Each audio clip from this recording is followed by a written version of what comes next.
talking about the sports you do and don't know, both within and surrounding Baltimore. Don't ask him about preseason games, oh no, stuffing things in Griffin Basso. Despite it being on the internet, he can call it what he wants. So Glenn Clark Radio, Glenn Clark Radio, Glenn Clark Radio.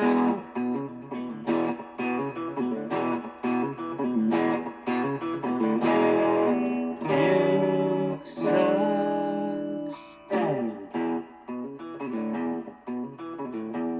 And relationship with Lamar Jackson. It's been categorized in the media the last couple of weeks. For you, good relationship with Lamar at the end? Yeah, phenomenal relationship with Lamar. I mean, everything has been absolutely positive. Ask him; he'll tell you. I mean, Right. we love each other. We tell each other we love each other. I mean, he's one of my favorite human beings. We revolutionized offensive football with Lamar Jackson. I don't know why that doesn't get written about more. Right. You know, so let's talk about that. Well, it's twice, you two know why? different times. You know why, John? And That relationship. was John Harbaugh yesterday on WFAN up in New York after his press conference, which was really very short, by the way. I actually sat down to watch it yesterday. It's the New York media, and they ended it at 20 minutes. I said that's kind of odd. That's the way that it worked out. But that was John Harbaugh and what he had to say when asked about his relationship with Lamar Jackson. He didn't have a lot to say because, unsurprisingly, he was mostly asked questions about New York yesterday and not really about Baltimore because they were New York reporters there. So we had to send our top guy in order to get the real scoop, the real skinny. And I guess he got lost on the way to New York, and we're going to have to move Griffin's camera over to him because we can't get the camera figured out, and so that'll be another problem to add to the list. But that's okay. One, we need his microphone on, and just move your camera over to him. Yeah, nobody wants to see you. I snagged my fingernail. Okay, you gonna be all right? How many? Let me ask you a question real quick before we talk football. Do you know how many albums Fu Shu Meng sold? No clue. Why do you would think? I don't know. Just take a guess. 20,000. I don't know. You really think 20,000? Just tell what is your deal? 2.1 million. It's crazy. Okay, now what does that do with anything? Nothing. I just heard Walking on the Sun, and I heard that trivia question was that it sold 2.1 million. Maybe the worst band that's ever existed. No, it's not. Yes, it is. No, it isn't. Yes, it is. Objectively awful. Oh, please. Objectively, Yeah. one of the Yeah, worst. but the Beatles were great. I swear to God, this might be the day I end it. End it. End it. Those are good cookies, by the way. If you say so. They're not the worst band ever. Did I ever tell you what Mark McGrath said to me on the terrible. airplane Oh, I got a Mark McGrath story. about? I sat next to him. I think I told you this. I may have not told you on the air. Sat next to him on a flight, Southwest flight, Baltimore to Cleveland, and I once sat next to Yoko Ono for 4 hours and didn't know it was her, so I never had a conversation with her. But I knew who he was right away. I said, "You guys are pretty good." He goes, "Dude, we were terrible, but we made a lot of money." That's exactly right. And by the way, good for him for recognizing. No, it. he goes, "Come on, man, we were terrible." Good for him for and noticing. I said, "No, you weren't." Yep. He goes, No, they were. He goes, They were awful. Because we were crap, but we made a lot of money. They were awful, and they did make a lot of money. They actually, unlike Smash Mouth, had a good song or two.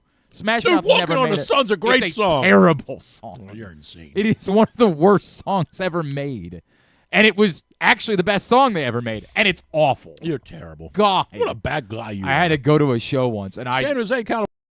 I'm aware. They're finest. Yeah, you don't remember the story. You don't remember. I was going to do Thanksgiving with Smash Mouth. You don't remember any You of this should've. story. I swear to God. We made a bet one time that the loser, one of us, was going to have to go to an entire Smash Mouth show and we weren't allowed to leave early. I would have gone to that. God, what's wrong with you? So I lost, and it was at the state fair, and I had to go. And so this was in the infancy of streaming. So I streamed some of it, and I just could not believe how I thought it was going to be awful, and it was 10 times worse than that. it's not music You're what they insane. did. It's Oh yeah, not, but yesterday. yes, correct. All our troubles seem so far away. Only considered Come the greatest on. song of all time, Oh, but you know, please. it's not It's my no preferred- LA Woman. It's not my preferred Beatles song for sure.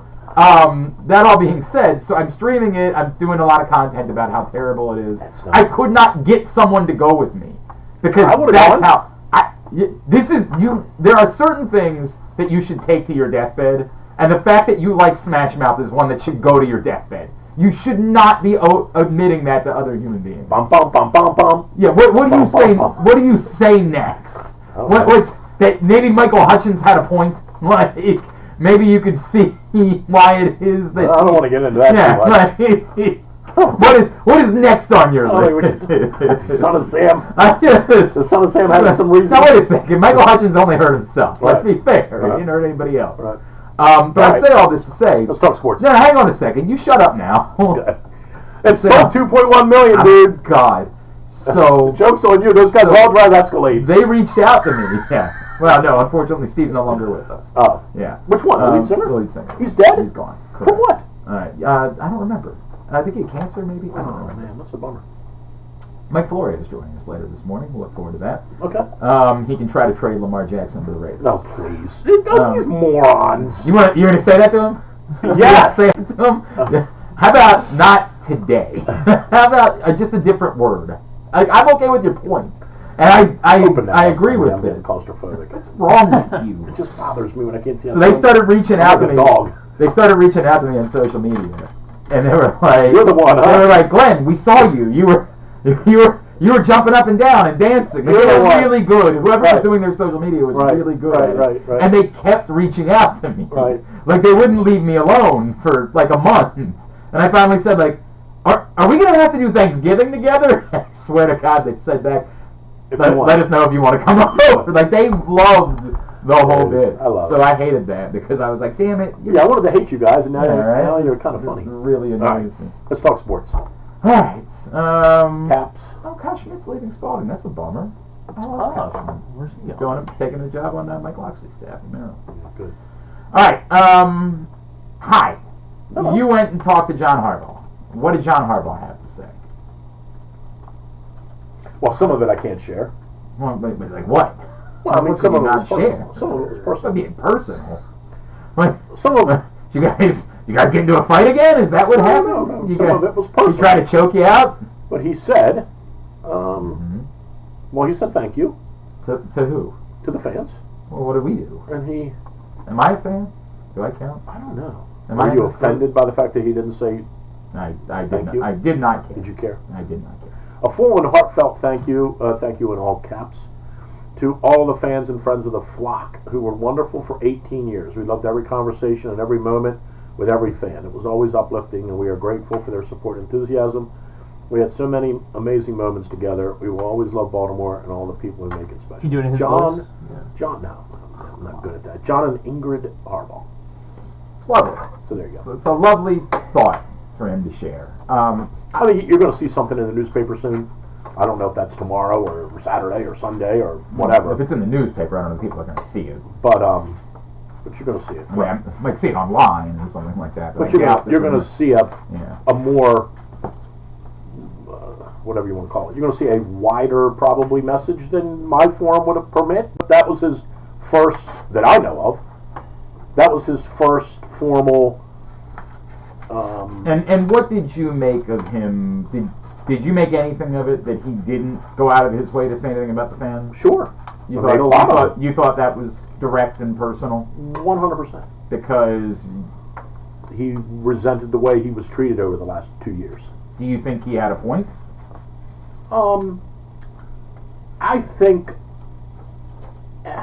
I think that any time you are publicly scorned, it's human nature for you to be resentful. Mm-hmm. I mean, so that would be my answer. But that's Do I part of the did I business. think he should have thanked the fans? 100%. Okay, that's kind of my issue. Yeah, here. sure. Like 100%. Do I think he should have thanked the fans? 100%. the job requires you to understand that's the way that it's going to go. Right. And I almost would say, knowing some other things that I know, Now, having I should probably recuse myself from more discussion about it, other than to just say, like a lot of things in life, if he had to do it over again, he might do it differently. I'll just say that. But I also know... But what part of it? The way that he left? I think if he had to do it all over again, he would not have issued something the night of, first of all. Okay. I think, given that, it would have been the old Abe Lincoln letter in the desk theory, which Lincoln always would say back then when you would write letters. Lincoln always would say, I would write the letter at 5:00, have a cup of tea, and then I would put it in the desk drawer, and I would open the desk drawer up tomorrow morning, and if I felt the same way, I would mail it, and if I didn't, I wouldn't. Mm-hmm. And I think that whenever that was. It's my favorite. I think that's amazing advice. By the way, my favorite lesson that coaches are being taught now in media training, and I don't know who started it and where this came from, is to not immediately respond to a question. It's something that I've picked up from a couple of different places. Well, there's a lesson that's being taught now to coaches when you do one of these like post-game interviews or something that's immediately emotional. Right. And you can watch and see who's got taught this lesson and who's picked it up. Right. To breathe. Well, Billick said this first before you, and in the immediacy, right. To first breathe. The question gets asked, Coach, what happened on that 4th down call? Don't immediately respond to the question. Right. Take a breath, process the question, right. And then answer it. Right. And Brian said this 25 years ago, and everybody thought Brian was an asshole, right? But Brian said, whoever invented this concept of standing up in front of the coach a minute after the game ended and asking the coach about the game that just happened never had to do it themselves. It's a very, very difficult thing. We do it at halftime. Now, the questions we ask at halftime are all eyewash. They're not real questions. But, hey, coach, you're down 24. What are you going to do in the second half? Probably lose by 34. I don't know. Mm-hmm. But so I think, I would say, in retrospect, I think John would have done it differently. Again, there's some things that I know that I just don't want to share because it's not my position to share it. It really isn't. Like, these are some conversations that I had privately with him that I don't want to share. But I think he would do it differently if he had to do it over again. I think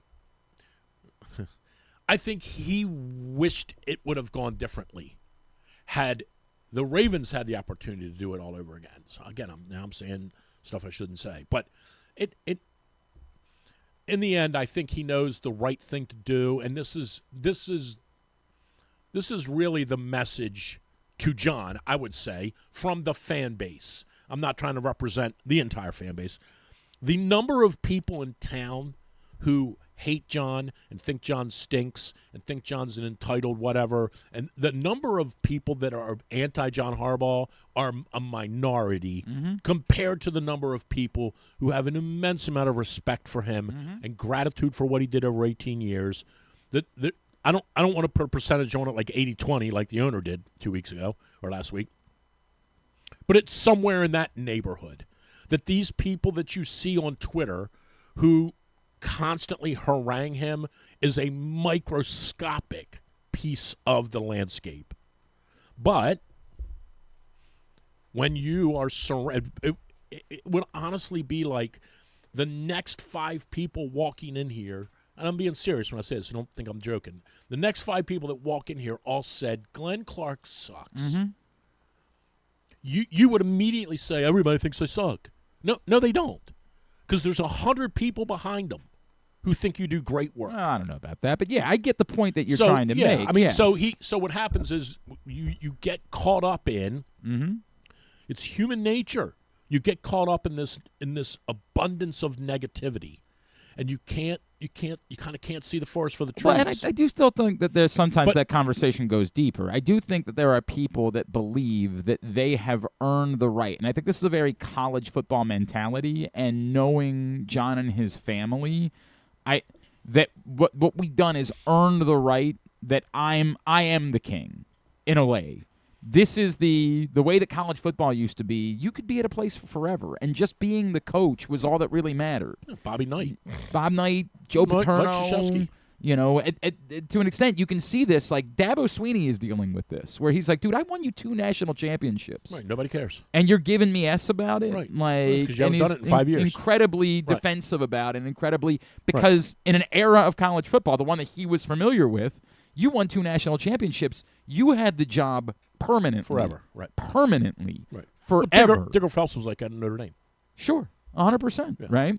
And it's just not that way. They beat UCLA and snapped their winning That's streak. It. And That's it. You're You're a good. god. You're good. You're a god. Right. And that's all he did, right? Like, it wasn't even that was followed up by winning championships, but just that accomplishment was enough. And that was the era, particularly of college sports. We also kind of do that with the athlete. We really kind of do. You know, we tend to say to and I'm not. Joe Flacco had a very, very good career here. Don't get me wrong. Mm-hmm. But Joe Flacco's entire Ravens history. Well, yeah, it's different because he won a championship. I agree Period. with that, Right. But like, he also still was run out of town. I mean, sure. like, and well before John Harbaugh was. Oh, everybody wanted him out. And I have no idea But which again, one of them. It was the same thing. Yeah. In some ways, it was the exact same thing. Joe, the next 5 people to come in the room all say Flacco sucked. Right, and but Joe overwhelmingly, thought the you're a town hated beloved him. figure here. Correct. Yes, you're an incredibly beloved figure who would never have to purchase a meal for the rest of your life in this town. Here's the thing that's really interesting about. I don't want to. I'm trying not to. This is germane to everything, so it isn't just about John. Mm-hmm. We live in a world today where everything is rated. Well, yes, Everything. there's an immediacy. You get in an Uber. Right. You're asked at the end of the Yeah, ride. how good was it? Mhm. Rate the driver. Mm-hmm. Guess what? He gets to rate you too, or she gets to rate you. You get out of the car, and immediately it says, rate Glenn Clark as a passenger. You get food. You get a rating. How was the delivery? Like, everything we do gets rated by people. Everything. How do you, and when I say this, it's going to sound like I'm picking on people. I'm picking on myself. You go online, you, meaning us, we go online, and we tell people what we think about the football coach, and we don't know jack squat about football. But we do it. Well, We do go that about online. everything. Yes. Right. Yes. We go. You think Smash Mouth was good at music? Right. There you go. Right. Which is insane. Right, because I've never played an instrument in my life. Right. That guy was a good singer, though. No, he wasn't. No, he wasn't. But we live in this world where everything gets rated, and after a while, when you're the one getting rated, right?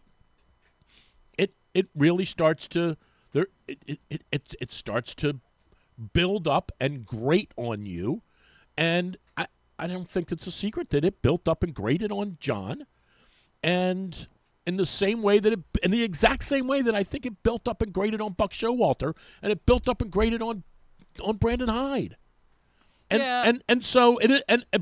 here's the thing, right? And this is the truth, right? It sounds like it's an obscure statement, but it's the truth. It is what it is. I think it comes with the territory of you being the head coach of the manager of the baseball team or the head coach of the football team. People are going to watch what you do, and they're going to have an opinion on it, whether or not they have any idea what they're looking at or not. And that's why you get $20 million. That's sort of the processing part of it is That's the why part you get that I think $20 is million. different for everybody. Right. And I mean, look, the and end of the I day, think the there are- joke's not on and John, that's the, it's I on think us. there are more of those people that are in on it than Right. I'm not saying there aren't still lots of people that deal with the I don't think people I think that exists. That's human, right? Like, but I think there are way more people that are in on it now. Like, it's funny you bring up Buck Showalter. I think Buck is the definition of someone who's in on the bit. Like, he understands the way that it Look, works. I think John understands. I don't even want to say think. John understands that his calendar had flipped to December in Baltimore. He understands that. Did he want one more year to try to flip it and make it better? Sure, we all do. But John understands and understood why things were starting to happen the way they did. He wasn't naive at all. So for anybody to think John was stunned at what happened, completely not true. Did he wish it might have been handled differently? Sure. But in the end, he understands. Like, it was time. And you and I just kept saying that over and over. Yeah, and it sounds like the, I don't even know. It sounds like the easy sort of benign way to say it, but it is true. That's the only way to define it. It was just time. John Harbaugh doesn't stink as a coach. John Harbaugh's not. It's not that. He's going to go to New York, and he will change the way they do things in New York. Is he going to win a Super Bowl there? I have no idea. Mm-hmm. But he's going to change their franchise, and that's what they want. And to some degree, by the way, that's what the Ravens want with their new coach. They want to change their franchise. Correct. And if they didn't want to change their franchise, They wouldn't have fired John the Harbaugh. guy. Correct. So they want to change the way they do things in Baltimore. But they're not sure it's going to work. They're not naive. You think Eric's naive? Mm-hmm. You think Steve Bisciotti's naive and Ozzie? They understand that they're taking a gamble. They understand that Jesse Minter might come here and flop. They understand that. Huh. Or whoever. Oh. Wait a second. Sorry. It's weird. You only said Jesse Minter. You didn't say anybody else. Sorry. You didn't say Jesse Minter or They Joe understand. Brady or you just said Jesse Minter. I don't know if you caught that.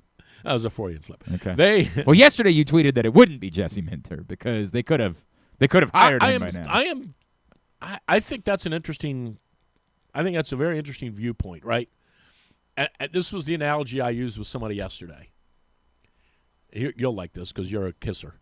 I don't know. Even know what that means. You got. Yeah, remember, I'm married now, got so there's not a whole in lot. the old days. Oh, okay. All right. In the old days, you had 10 girls that Right. you wanted to seriously date, and your Eh. and How serious? and your number one rule yes. is that they have to be a great kisser. Oh yeah, you know me. No, but that's your number one rule. They better match up with That's that. your number one rule. Yeah. The first 3 come in, and they're okay kissers. Right. The 4th one comes in, great kisser. Hell of a kisser, right? You got a couple of other girls Mm-hmm. that you can't see yet, or that you can't kiss yet, but you can Right. see them. Right. You're online, you're looking at them, she's pretty, but you have no idea if she's a good kisser. Mm-hmm. But you know number 4 is a great kisser. Right. That's exactly what the Ravens are dealing with. Kinda. It is. Identical. Kinda. So the question is, listen to me. The question is, Do you want to rank these guys by who you think's the best kisser? Yeah, right. Like, do you want to? They know Jesse Minter's a great kisser. Well, They know that. but Jesse hasn't been in listen. yet. But they know him. Right. What I'm saying is they know him. Okay. They know he's a great kisser. Right. Well, If- then maybe they know he was good at like petting or Please. something. They know he's a great kisser. The question is, are they gonna? Is that what they want, or do they want to find someone else who's a great kisser plus? Well, okay. And my contention is, if they thought and knew he was 1,000% the best kisser they could have, they would hire him. I understand what you think you're saying. I do.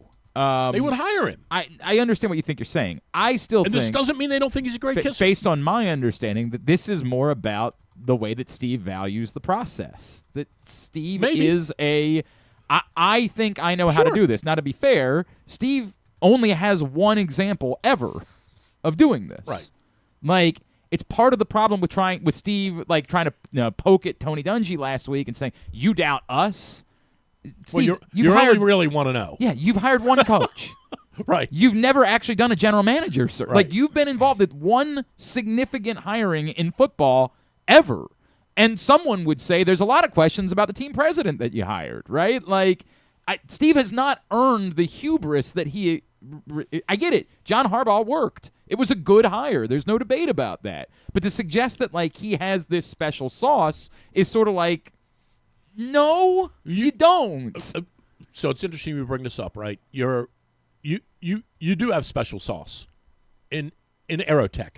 Yeah, sure. That's what. Yeah, Right. that worked out really Right. well, Right, and that's right, his argument. Is well, that Right. was staffing, and Right. I know staffing, and there's something to be said for that. But to say, Well, the guy in the room who has the most money, look, let's be honest. Yes. Let's not Mm-hmm. The guy in the room who has the most money always thinks he's smarter than everybody else. Of course. Let's just be honest. Of course he does. Right. I understand Right. that. So when you get in a room, But that's okay for him. The rest of us have to step back and say it's not the track record that you are projecting it to be. You are projecting it to be this like impervious track record. And I bring that up only in the context of I think the only one that matters to me right now is I have no problem with them saying, we probably wouldn't have wanted Robert Saleh anyway. I have reason to believe they like Kevin Stefanski. That they were interested. Well, there were some people in the building who really liked it. I have reason to believe that. If Steve Bisciotti decided we are not going to just hire Kevin Stefanski because we want the process to play out, I understand that. I do. I understand the thought process. I do too. But do I know that it's correct? Do I know that it's going to prove to be the right thought process? I don't know that at all. I get it. I get the concept. But I can't say with certainty that the Ravens are so good at this that there is just no doubt that it's going to work out. I know Schefter did a video the other day where and this is like the way that they draft, or they just let everybody pick their guys, and then they know that the right guy is going to fall to them. Okay, well, that worked out for Kyle Hamilton. You're right. But what about all of the other ones? Did that work out with Matt Elam? Right. Did that work out with? Right. So I guess this is I'm not trying to defend Schefter or support what he said.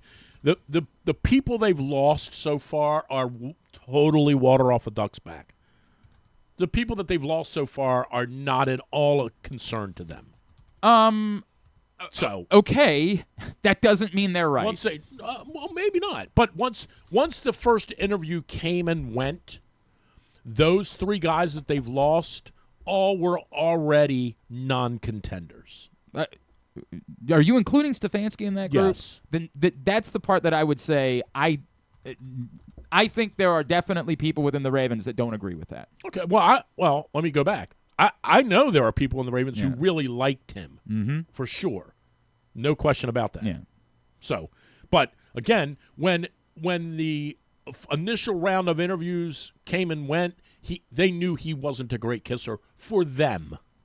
For them. That might be for true. them. Right. And I think this is the thing that fans have a hard time understanding, and I'm trying to understand it, and I'm knee deep into my golf team's season, so I'm constantly thinking about personnel all the time, and how do I coach them, and how do I look at them, and this is what people don't understand.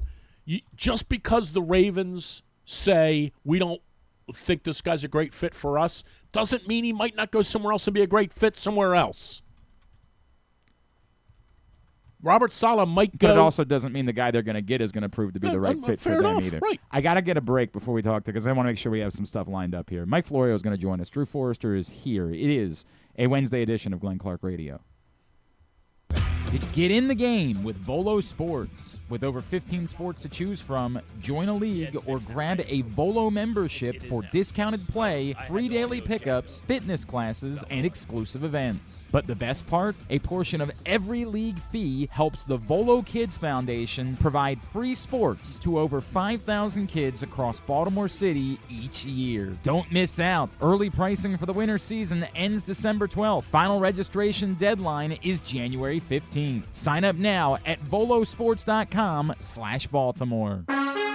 This January, go for the gold at Live Casino and enter to win the ultimate winter experience. Earn the entire month of January, and on Saturday, January 24th, you could be one of 25 lucky winners to take their place on the podium and win a share of $50,000 in prizes, including a trip to the 2026 Winter Games in Milano Cortina. Let the games begin at Live Casino. At Arundel Mills, must be 21. Please play responsibly. For help, visit mdgamblinghelp.org or call 1-800-GAMBLER. The weather's getting cooler, so when you and your family are picking out a place to dine, be it lunch or dinner, let's make it nice and easy. Now, with 2 great locations, the Costas Inn remains your #1 destination. Whether you want to get steamed crabs and the full Costas menu out at the original location at 4100 North Point Boulevard, or sample the complete menu minus the steamed crabs at the new location above the grandstand at the Timonium Racetrack. Costas is your place to go. Check out the website, CostasInn.com, for a look at the menu, and if you want to plan that crab feast, call 410-477-1975. The Costas Inn. Gambling can be a fun and entertaining experience, but there are risks involved. If you're planning on betting on the game at the casino or on your phone or computer, know your limit, stay within it. Set a budget and a time to stop. Remember, gambling isn't a financial solution, and it doesn't mix well with alcohol or drugs. Know the risks and have a plan before you begin gambling. For free and confidential services, call 1-800-GAMBLER 24/7 or go to helpmygamblingproblem.org. Looking for Baltimore's premier waterfront dining experience? Head to Nick's Fish House, located in the Baltimore Peninsula. Enjoy crabs all year long, plus happy hour Monday through Thursday from 3 to 6. Planning a celebration? From rehearsal dinners to corporate crab feasts, Nick's is the spot to make it unforgettable. And the fun doesn't stop there. Live music fills the air every Thursday through Sunday. Check out the full lineup at nicksfishhouse.com. Nick's, it's where Baltimore comes to eat, drink, and play by the water. Make the most out of every day in your Toyota RAV4. Available in hybrid or gas-only models. A RAV4 can get you where you want to go in style. Check out buyatoyota.com for deals on new RAV4s from your local Toyota dealer today. Coming back in here with Glenn and the other guy, Garrett, whatever his name is. You know who they are. All right, back in here on GCR. Drew Forrester is here. Hey, once the Ravens have a coach, we'll get back to the normal stuff like Would You Rather Wednesday. It's just sort of taking up all the air in the room at the moment. Who are they hiring? I don't know. We got to turn Drew's mic back on when we come back. There we go. Well, who are they hiring? Griffin's been away for 3 days, so he's sort of, we got to get everything ironed back. Who would you bet on right now? $5. I mean, if I was betting, I'd bet Minter just because there's the most smoke there. But I don't know. I wouldn't bet. I would. Oh, I know. I'm aware. Any option that you have, you're going to bet. I understand that. I love Matt Fitzpatrick this week on the tour. That's who you want to bet? You want to bet? Who's the guy that I've never heard of that you're excited about? You've been tweeting about for the last 3 days? The golfer. There's a golfer you're... Michael Lasasso, the kid who went to live? No. There's a guy that you're... Chris Gotterup. Thank you. Jesus. Whoever that is. Drew's very excited. I got him at 50-1. Put some money in on him. CountySports.zone, everything you know about high school sports in the state of Maryland. They've got you covered. CountySports.zone. It's proudly sponsored by your local Toyota dealer and buyatoyota.com. I think Davis Webb's going to be a finalist. Okay. That makes all the sense in the world. Let's talk about that and a few other Ravens-related things. Of course, our friend, you know him from NBC Sports, ProFootballTalk.com. He's our buddy Mike Florio. And he's back with us now here on GCR. Is this where he admits we launched his career back in 2004? I don't think that's the case. Mike, what's going on, buddy? How are you? What's up, guys? How's it going? Everything is good, man. Mike, let's talk about let's get all the book plugs in because I feel like at some point we're going to end up battling you on this Lamar Jackson column. So I want to make sure we do everything right when we do this. So let's get all the book plugs in. I'm sorry. I was trying to order a pizza. Sausage and pepperoni and onion. Guy. You're a funny guy, Mike. What can we plug for you? Well, Big Shield is the one that is the most recent 99-cent ebook on Amazon, $14.99 for the print edition. It delves into the issues that naturally flow from this world of legalized, normalized, and heavily monetized gambling, the temptations it creates for the players, the different ways that bets can be rigged, and the chaos that can ensue for the individuals involved, with a fictionalized story that ultimately, I got lucky. It ended up nailing some of the things that happened, like the Terry Rozier situation. I have a character from the basketball world, not the NBA officially, who was doing the exact same things Terry Rozier was allegedly doing. So there's a central figure who is a mob guy who has a team of athletes that he manipulates and coerces and threatens when necessary to do what he wants them to do. And that's kind of the core of the story with one specific example of how it all blows up. Boy, that is a little close to home, if I'm being honest. And it's available right now for 99 cents. You mean in Coppin State? Yeah, there's a few stories that are a little close to home that sound very similar. It is available for 99 cents right now. The ebook, that is, correct? Yeah, ebook 99 and the full print edition, which is a nice thick, pound and a half. You can kill a spider with it if you need to. So it's multi-use. That's $14.99. And it's available on Amazon. It is kind of amazing. And this is not exactly on the topic of gambling, but it's close. It's on the topic of what we've decided to allow.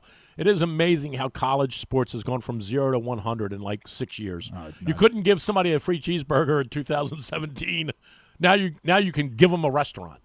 And think about it. The guys who aren't getting the NIL money and they're seeing all the gambling money and all the ads, and they grew up seeing all of these ads, like that makes it easier to justify taking a little bit here and taking a little bit there. It's Right. far different than it was back with the Henry Hill Boston College thing when gambling was illegal and it wasn't in our faces everywhere we looked. It wasn't on our phones.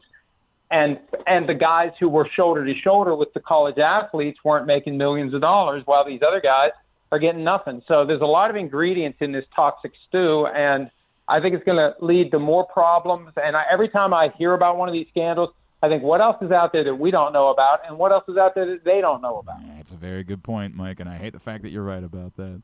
Mike Florio is with us. So we are good enough, and we have been friends for long enough that you know that nothing is personal, correct? Listen, you're dealing with somebody who has been doing this for 25 years. Right. I have been called everything that I could possibly be called, both inside and outside of my house. And you don't even listen to Drew every day to know You what don't he's have to calling. preface it. You don't want to. If you want to come at me, come at me. You don't have to. You don't have No, to I don't even want to come at you, Mike. I you think, got an issue. Yeah. Let it fly, man. Here's my question, and trust me, I'm not asking you to reveal your sources. I know how this works. Oh, gee, thank you for that. yeah. Thanks. Yeah. Thanks for not asking Yeah, me to reveal my sources. trust Thank me, you for that's not- asking me Yeah. to not do the one thing that I can't ever trust do. me. That's not what I'm doing. I guess what I'm asking is more, when you write the column that you wrote about the idea of the Raiders making a play for Lamar Jackson, is there anything, like, again, without telling me that, are you basing that off of theory, or are you basing that off of, I have genuine reason to believe that this might be something that could play out? There are multiple different ways that sports can be covered. We can tell you what happened in a game. We can give our analysis of what went right, what went wrong. Our stories about officiating issues have been among the most popular that we've posted over the past couple of years because we dig into the rules and we try to help someone who doesn't really understand the nuts and bolts. This is how the sausage gets made. This is where the issues are, et cetera, et cetera. When it comes to the things that could happen in the future, look, what was the old Gretzky line? He doesn't skate to where the puck is. He skates to where the puck is going to be.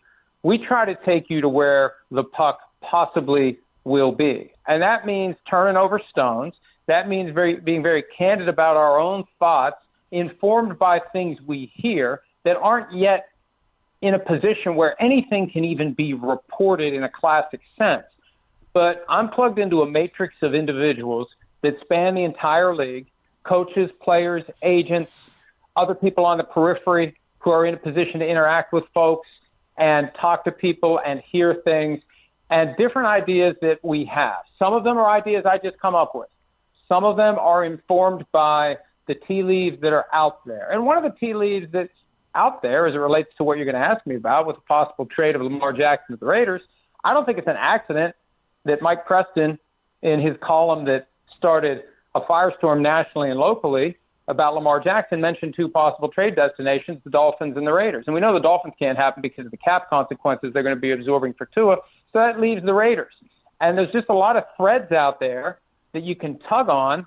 And you know, there have been many situations where I've had a feeling something could happen and I bit my tongue and then it happened. It's like, damn it, why didn't I write something about this thing that could happen? And when you look at how crazy the NFL has been just the past 2 weeks, like, you know, if somebody would have been saying, hey, guess what, after the season, Sean McDermott, John Harbaugh, and Mike Tomlin may all be out of the job. If anyone would have suggested that back in November, they would have been laughed at. And look what happened. So this is the benefit. This theory that we put out there is the benefit of what I have been able to glean and surmise and analyze based upon what I do, you know, pretty much every waking moment, except a couple of nights per week I can go down to my barn and light a cigar and work on whatever the next fiction project may be. So what's interesting, Mike, and I buy all of that, and I hear you, and I think I know what you're saying, and I get it. I do think what's interesting from let's just talk about it from the Raiders' standpoint for a second. Relatively speaking, new franchise, still really trying to put their footprint into the ground out there, if you even can. I know the Golden Knights have been well received, but if I'm the Raiders And if I'm trying to figure out a way to make some sort of statement and or impact that goes beyond the playing field, I would probably list 5 players I would want in the league, and he would be one of the top 5 for sure. So, and the other 4 players are impossible to get. Oh, okay. Yeah. I mean, but now Lamar also has the wherewithal here to say, I'm not going to Vegas. I don't want to go anywhere. I'm staying. He does have that wherewithal. That said, money talks, and all the rest of it walks, as we all know. And, if I'm just making the number up, if somehow Lamar Jackson got $75 million to go out and move to Las Vegas and play football, I think he'd listen to that, personally. So Lamar Jackson's not married to Baltimore, and he is not living in Baltimore when his career's over. That is not happening. So, do I go spend 6 years in Vegas and make $400 million, or do I hang out in Baltimore?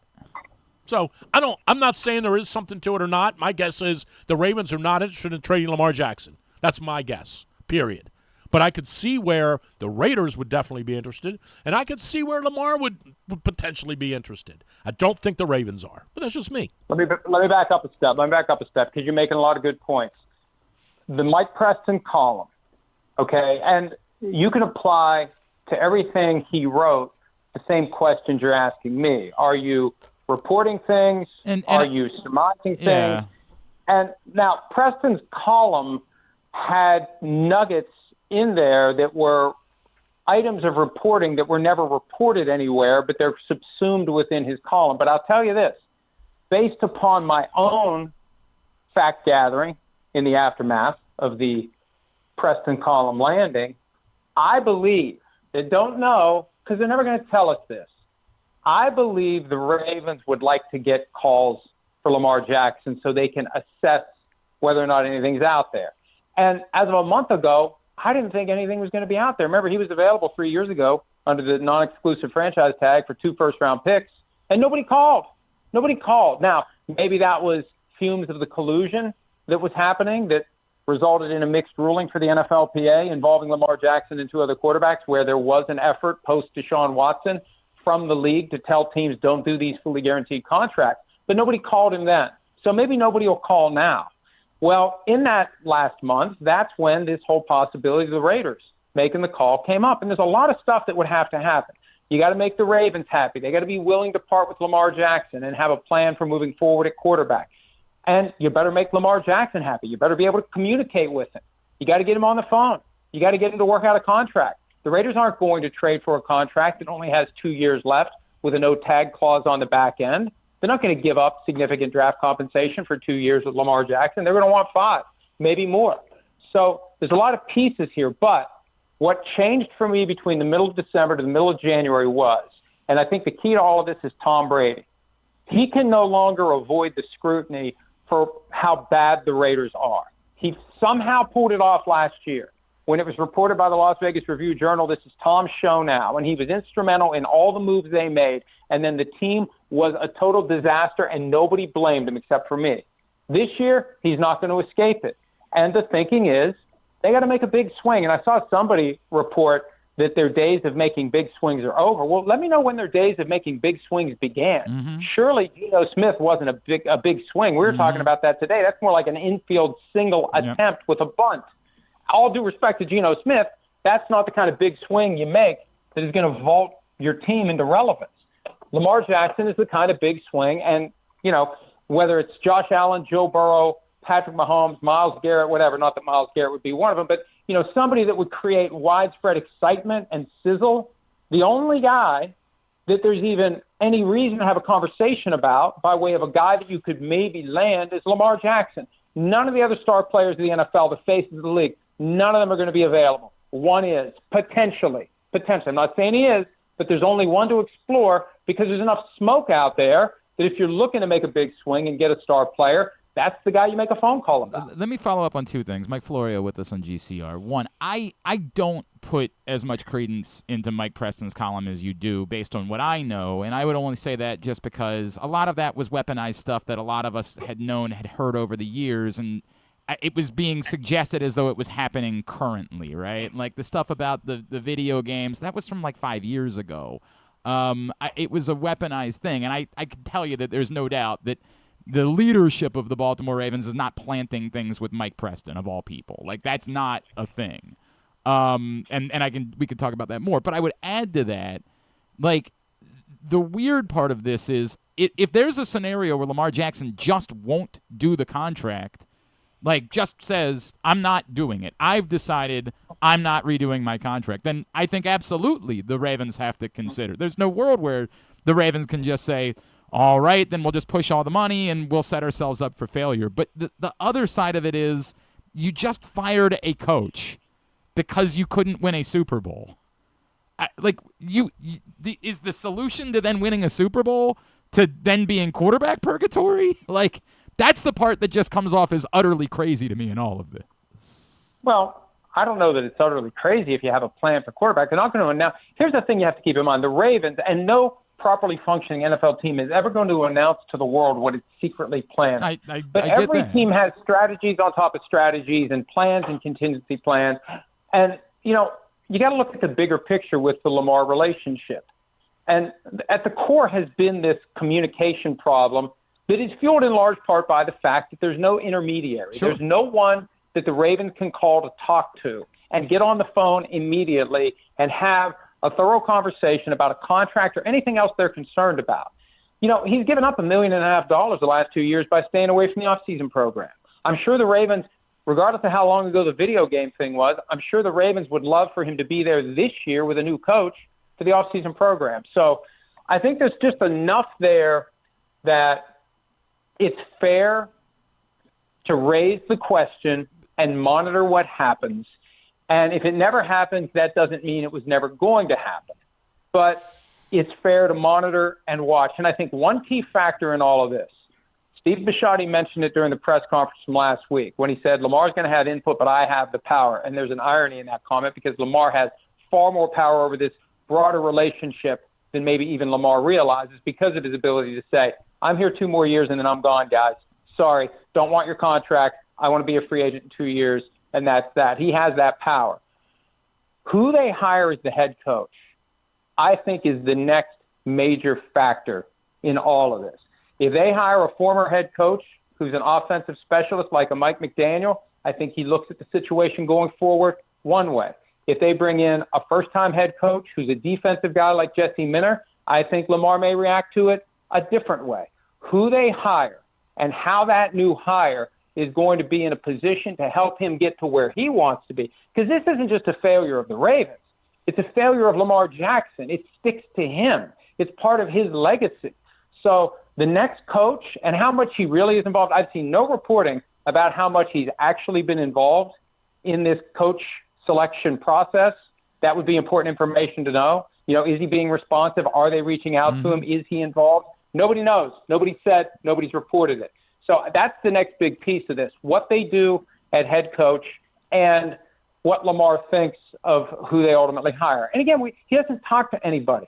See, most of these quarterbacks, these high-profile players have agents who are plugged in with media people, and they get the information out as to what a player is thinking. We have no idea what Lamar is thinking. No, all we know is that Steve Bisciotti said he wants him on the plane and he wants him to be part of the process. That's the only part that we know. And that part, I genuinely, of all the things to lie about, I'd be stunned that Steve was lying about that. I don't think Steve was lying. No. I don't think he's lying about it, but it's one thing to say it. It's another thing to make it happen. No, right. Yeah, correct. I don't think Steve was lying, but I'm also going to tell you this. I don't think Lamar is getting on an airplane and coming up. Yeah, I'd be stunned. I think Lamar will talk to people. Correct. I think if Eric called Lamar today and said, I want you to have a conversation with Joe Brady. Yep. Lamar would, and Eric said, you can hop on Steve's Gulfstream and jump up here, or you can do it over the phone. Lamar's going to say, I'll do it right here. I'll do it right here in Miami. Call me. I don't think I'm not trying to denigrate Lamar. I don't think Lamar's getting on an airplane and flying up here for something that he could do over the phone. So why not bring the candidate to Lamar? I mean, they interviewed Raiders coaches in Miami where Tom Brady is. That's the other part of this that's weird to me. Why is the onus on Lamar Jackson to get on the plane and fly? I mean, whoever's coming in for the interview, unless the guy's already in Baltimore, is going to be flying somewhere. Who cares where the plane goes? It may be a shorter trip for the guy. I also think this about Lamar, and this is I'm saying this as a positive. Please don't think this is a negative. I'm not so sure Lamar. At the end of the day, I don't think it's in Lamar's heart to down talk someone. So if they brought Lamar in and they interviewed 5 guys and let Lamar sit in there, when it was all said and done, Lamar's going to go, I don't care, dog. Yeah, they're all great to me. That is something about. You're right about that about Lamar. It's like Joe Flacco. Well, Joe would here's always. what I would want to do. I said this at the outset. I would want to have Lamar in the room with the candidate, and I would want to witness how they interact, 100%. body language, facial expressions, all the little things that if you are astute at reading people, will give you an idea whether or not this is going to work. But Mike, that's a good point. Let me flush one more, because if this is, if we're having the hypothetical conversation. By the way, what numbers are you wearing in Vegas? 8? Settle down over there. Right. What would be the scenario? What could exist? And that's part of what I struggle with all of this. What could be a scenario that would exist to solve your quarterback problem that you would create by trading Lamar Jackson and be able to win a Super Bowl immediately? Well, I don't know. Are you going? Here's the problem. You got 32 teams. Now, look, not many of them can legitimately say we'd like to win a Super Bowl immediately, but every year, every team will say in some form or another their goal is to win the Super Bowl. The reality is their goal is to make as much money as they can, and they have to act like they want to win the Super Bowl every year because they're all winning. It's like Brewster's Millions. You have to try, even if you try to lose money in the NFL, you can't. But isn't it the context, though, being they didn't fire John Harbaugh for 18 years, right? Well, right. But it was just time. I mean, I think the bigger issue is it was just time. And I don't think, the Bills are very different. And the Bills have this obsessive, unreasonable urgency to try to win a Super Bowl right away. No pressure whatsoever on the next coach. I think for a team that failed to make the playoffs, they're taking a bigger step back. And as part of that, look, every football team is a giant machine, and every part is going to get replaced at some point. And it's sad because it dehumanizes the players. But if you've been in a team facility and you see the big board they have with the roster listed by positions with all the players, and then on the other side of the room is all the positions with all the players out there. And, hey, we lose this guy, we go get this guy. All right, what about this guy? Well, let's move on from him. We can get this guy. And it's all about who else is out there. So from the Ravens' perspective, do they like Fernando Mendoza? I don't know. Would they take the first overall pick and maybe more for Lamar Jackson? And what would they do with that first overall pick? Would they trade it down and stockpile picks and get a bunch of people? It gives them a whole universe of possibilities, but we know based on what we've seen for the past 20 years, they know how to strategize. They know how to come up with good plans and implement those plans. And if they would call the ball on trading in 2 more years with Lamar Jackson for whatever they could get for him from the Raiders, if the Raiders are the team that calls or any team that calls, you got to ask yourself, what do we turn that asset into? That's what football teams at professional level do all the time. They look at what we have and what we could have instead of what we currently have, and where will it ultimately get us. But it becomes a little magic boxy, right? In one scenario, you have a scenario where every year that you play, you have a chance to win a Super Bowl. In the other one, maybe you have that chance again at some point in the future. And again, I'll come back to, if Lamar Jackson's not willing to do the contract, then this does become a conversation, and that has to be in play. But if you don't know that today, trading in the thing you have for maybe we'll have the thing that we have, maybe we could get there. Makes sense. I just can't make that math work in any way. What would be good too, Mike, and just for kicks and giggles, go back, and I know you're a sports history guy, go back and research the Edmonton trade of Gretzky to the Kings and how Pocklington had to present that to Gretzky, that I don't have an option. I have to do this deal, but here's why it's good for you too. And go back and read about how Gretzky wound up in L.A. and how Edmonton basically only got bailed out financially, but how it really was up to Gretzky to say, you know what, you're right. This is best for me. It's a very interesting study on a trade, a trade of one of the most, iconic players ever in sports, in any one sport. Well, and that was one that's initiated by the franchise. In this case, right, again, because we don't know what Lamar wants. Right. If he has decided it's time for a change, if he has decided it's time for a new change of scenery, and frankly, if if the Dolphins weren't stuck with $99 million in dead cap charges over the next 2 years for Tua Tagovailoa, that's the team that I'd be watching more closely than any, but they just can't do it. And what Lamar has in his back pocket is, I just do nothing. I play for the Ravens for 2 more years. I make $104 million, and then I go to Miami in 2028. Everybody knows he's available as a free agent in 2028, unless there's a new deal that's done, or he just, he gets traded somewhere else, and they sign a new contract. So it's a very complicated situation. And, I was asked the other day, between the Bills and the Ravens, which job is more attractive? It's like, well, if I go to Buffalo, I know my quarterback is there through the end of the decade. He doesn't want to leave. There's no indication he wants to leave. Yep. They've adjusted his contract every time that the time came to do it. And, with Lamar, we've been hearing for months that he wants an adjustment, and he deserves an adjustment given what's happened in the market. And when Steve Bisciotti says last week they want to get a new deal done by the start of free agency, okay, fine. It's easy to say it, but look how long it took him to get the last contract done. Right. Where's the breakthrough going to be that's going to get Lamar to sign a new contract? And it's either going to happen or it's not. And they got $74.5 million in cap charges this year and $74.5 million next year, and they can still kick the can. They've got the right to restructure, but this one is just fascinating to me, and there's no other franchise quarterback who's currently in this posture where he's 2 years away from free agency, and his current situation, due in part to the fact that he's only 2 years away and other factors, is unsettled. And I know Ravens fans don't want to think about that, and fans, I believe, get mad when you talk about the things they don't want to think about, but they know in their heart are things to be concerned about. That's something. If I'm a Ravens fan, it's something I'd be concerned about. Is Lamar Jackson going to be my quarterback this year?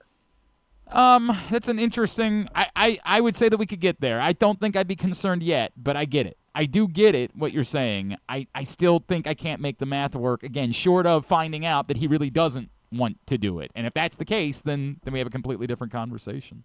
Mike, I know we've kept you for entirely too long. You have 30 seconds on what your gut tells you about the coaching search?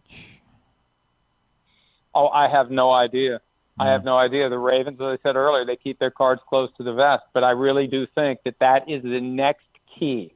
If it's an offensive guy who's been a head coach, I think Lamar is more likely to be pleased. If it's a first-time head coach who's from the defensive side of the ball, it's going to be harder to sell that to him. Mike, always appreciate you, man. Let's do it again. We'll have it out more. I love you. Thank you. Thanks, guys. It's Mike Florio, Pro Football Talk, with us here on GCR. I just don't think. And again, I want to make sure this sounds like it's a positive. I don't want to make it sound like Lamar's. No, I don't think that's. I don't think that he has that in him. Lamar doesn't really care. He doesn't. In my mind, I think Lamar would say to Steve, "I just want you guys to get the best guy for the team." I'm trying to say this the right way. I don't know that Lamar sits around and says, "I need somebody to help me." Correct. Yeah. It's like saying to Tiger Woods, "Yeah, you need a new golf coach." And Tiger's like, I do? Right. All I ever did was win. Like, I don't think Lamar sits around and says, "I need somebody to make me better." It's really interesting. I don't know how much you paid attention to the Todd Monken stuff when he was on with Ryan Ripken, but like Todd Monken being like, "I don't know of any issue I had with Lamar Jackson." I actually believe Todd Monken. I do too. But I also know that there was an issue between Todd Monken and Lamar Jackson. Yeah, but I think you and I both know what. I don't say this the right way. We don't want to open up Pandora's box. Mm-hmm. We both know what the issues were, and they were way more. I don't know. They weren't football issues. No. Let's just say. No, that, I've said that. right? Personality. Yeah, that's the way I've described it. But I don't think Lamar sits around and says, "Yeah, I'm not going to talk to you" or something like that. Well, yeah. and I'm not going to. And again, I'm not saying that I know this. I'm just saying Lamar's not going to say tomorrow to Eric or Steve, "Dude, if you hire freaking Chris Shula, I'm going to be pissed." I'm gone. Right. He's not going to say that. He's not that guy. Very few guys are. He's going to say, "Hire the best guy for the team. I'm here. I'm in. I want to win. And if you think Chris Shula's the right guy, or you think Davis Webb, who can't even shave yet, is the right guy, or you think I bet he can shave. Doesn't look like. Have you looked I at understand, him? Have but you I looked bet. at him? He doesn't look like it. Might not Or need if you to. think this Right. Campa Nile dude is the guy, hire him. Lamar's not a shit stirrer. He's just not. Like, people, I know what the media tries to do. I get it. Been there, done that. They try to make this out to sound like, well, Lamar's bristling at the fact he doesn't have any power. Well, Lamar doesn't care. Don't make that stuff up. Lamar does not care one way or the other. He just wants to win. He just wants to win. And if they think this Campanile dude's the guy or any of them, Lamar's going to be okay with it. I really believe that. I have never heard in any discussions I've ever had, I have never heard over there anyone say to me Lamar's a bad guy. Never.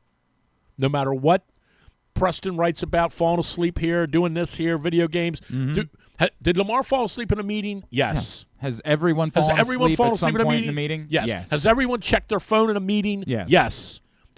Yes. But I have never had one person in that organization ever say to me, we can't that Lamar's a bad guy. Right. Never. So this idea that he's somehow pissed that Steve said he doesn't have any power, he doesn't want it. He just wants his $52 million, and he wants him to hire a good coach, and he wants to win. That's all he wants. I tend to agree with all of that, and I just keep coming back to it. And I'm sorry, because Jonas is going to join us in 1 second. I'm sorry. And I'm going to get to him, and I'll even let him share a thought on this. But the part that I keep coming back to is, I'll say this a million times. If Lamar Jackson is unwilling to move his contract, then you have no choice but to consider anything that might be out there. 100%. That part of it, I wrote that 2 weeks ago. You have no choice. If Lamar Jackson says, I'm not doing anything related to my contract, the Ravens, and I know what Steve Bisciotti said, and maybe ultimately that will be the case. Steve Bisciotti will say, here's what we're going to do for now. For now. But at some point, if you don't know that Lamar Jackson is willing to be here, then you are going to have to. And they also told Lamar this 3 years ago. Right. When they signed the deal, Eric said to him, just so you know, the offseason of 25-26, we're going to be chatting. This has got to get torn up. And if Lamar Jackson says, I'm not doing that, then yes, you do have a problem. But there's no reason to think that's the case other than just because it hasn't been done to this point. That's the only reason. Can I start the Malik Washington? So it's not even, Malik. You mean Malik Willis or Malik? No. The Maryland quarterback? Yeah. Actually, I'm kind of on board with that as well. In 2 years? You're going to let this ride for 2 years? Then Malik Washington? Bring him out. Bring him out now. That's not. You're not allowed to do that. But you can do anything in college sports. Short of that, this is absurd. I mean, I can't. And that's the part that I can't, Mike and I can handle, but it's absurd to have this conversation short of that. You're not trading the Ferrari for, but maybe we could fix this thing and make it a Ferrari. That's insane. No matter what you get off on, that's an insane thought process. Do I think the Raiders, and you could hear what Mike was saying, do I think the Raiders have said to Mike Florio, we've called the Ravens about Lamar? Sure, I believe that. Right. I 100% believe it.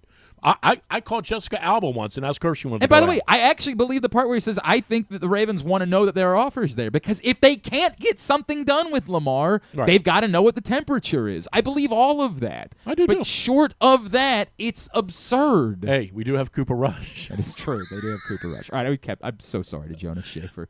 Jonas Shaffer, of course, covers the Ravens for the Baltimore Banner, and I'm sorry, buddy. Good morning or good afternoon at this point. I'm sorry. Florio got us all wound up. Love you, bud. Thank you for taking the time for us. No, of course. Thanks for having me. And I would add, just whenever I think of what motivates front office officials, coaches, it is job security, number one. And if you're Eric DeCosta, do you feel better about where you would be in 5 years in Baltimore if you have Lamar Jackson on your team or you have Fernando Mendoza on your team? I think Eric would probably say Lamar. Of course. But again, in this one-off scenario where for whatever reason Lamar Jackson has said, I'm not doing anything about my contract. I've just decided I'm going to play out these next 2 years, and that's the end of it.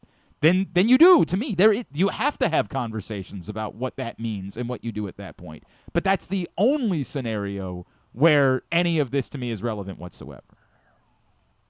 Yeah, I agree. But he doesn't have any new money coming in, and he has to be aware of the consequences of his inaction on guys like Tyler Linderbaum, who he does want to have in that locker room. So all logic would seem to point to the Ravens and Lamar figuring something out. But as we know, with Lamar and contract negotiations, it does not always have to apply. And I go back to this. This is not a shock to Lamar. It's not. He knew this was coming. He's known it's coming.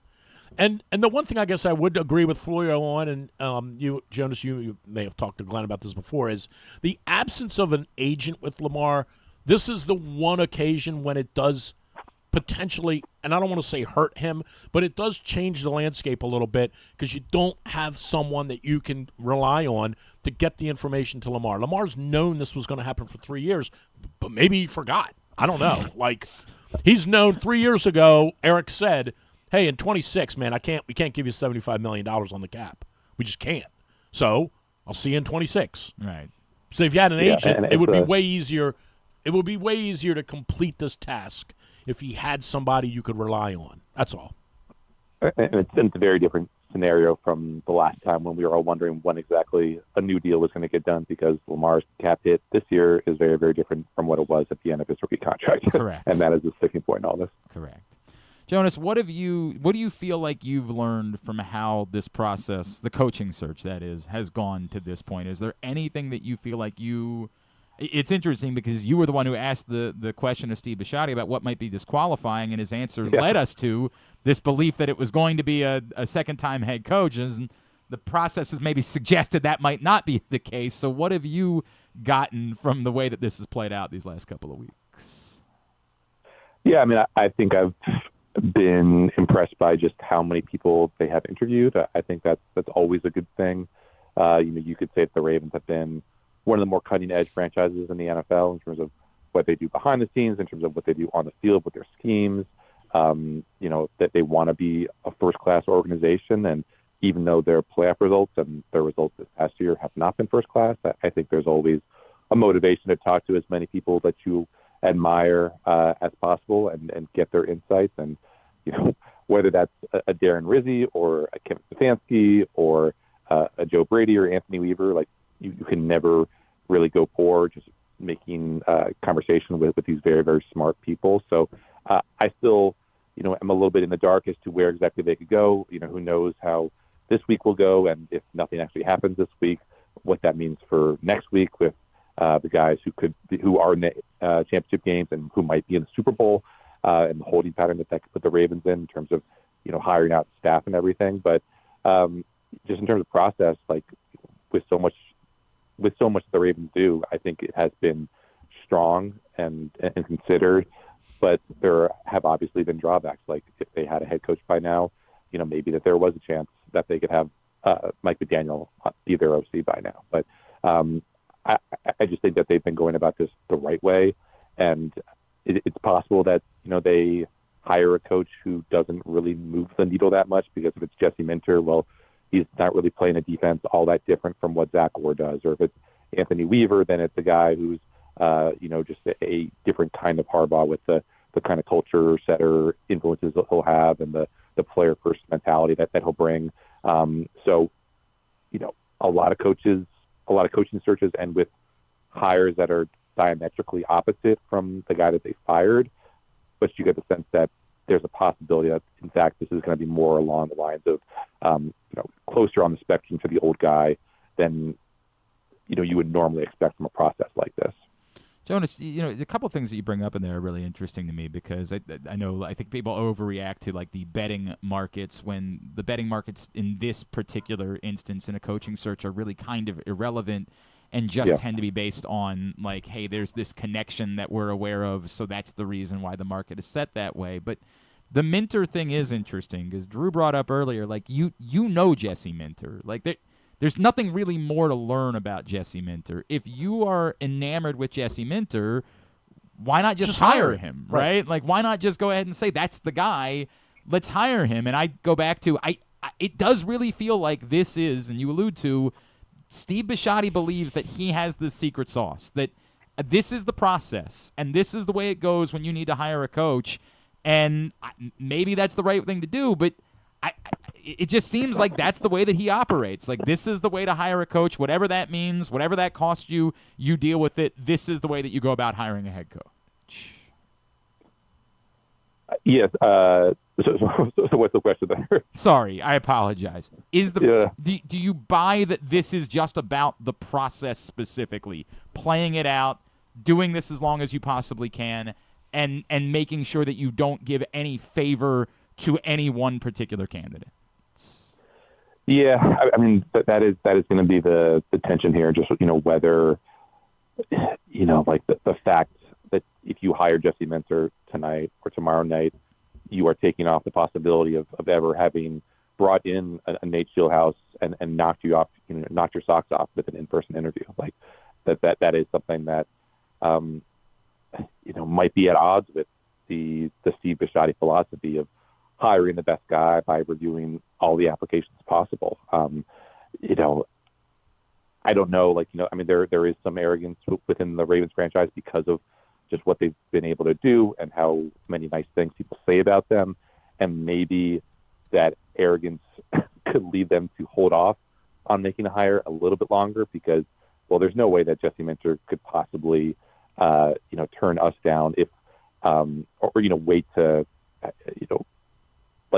there's no way that Jesse Minter would take a job offer from another team before figuring out that we actually don't want him. We meaning the Ravens. So I don't know how much of that is going to play into the calculus of all this.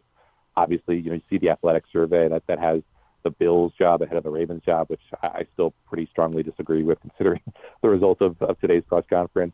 But it's going to be, there's a lot of unknowns here. I mean, obviously what we saw from the first, head coaching search so long ago, John Harbaugh was not the first choice and ended up working out all right. And the process for that was pretty thorough as well. So I think probably what's most important here is just do you get a guy that you're comfortable with, and do you get a guy whose staff you feel comfortable with? Because it's one thing to have the defensive head coach, but unless he has a really compelling idea for an offensive coordinator or just the guys that he's going to put around him to make this team into a day one winner, that would be a tough sell for me. I think the summary of this, too, is that there isn't anyone yet that they've interviewed that they're afraid of losing. Does that make sense? I just don't get that sense from them that there is not one. I mean, they're willing to lose any of these guys, and they'll just go find the next guy. Like someone else will impress us. And to that degree, from what I've gleaned, they've got 7 guys that they're going to bring back in here, and they're going to keep running. They're going to keep just kind of weeding them out. We're going to keep asking the right questions. Some of the guys failed the first test. And the first question they ask in the interview, tell us why you should be the next coach of the Baltimore Ravens. Some guys didn't even pass that test. Well, some guys won't pass the next test, right? And they'll just keep kind of whittling it down until they get to 3 or 4, and then they'll whittle it down again. I just don't think any of these guys – I think they're all impressive, and yet none of them are impressive enough that they're petrified to lose them, to me.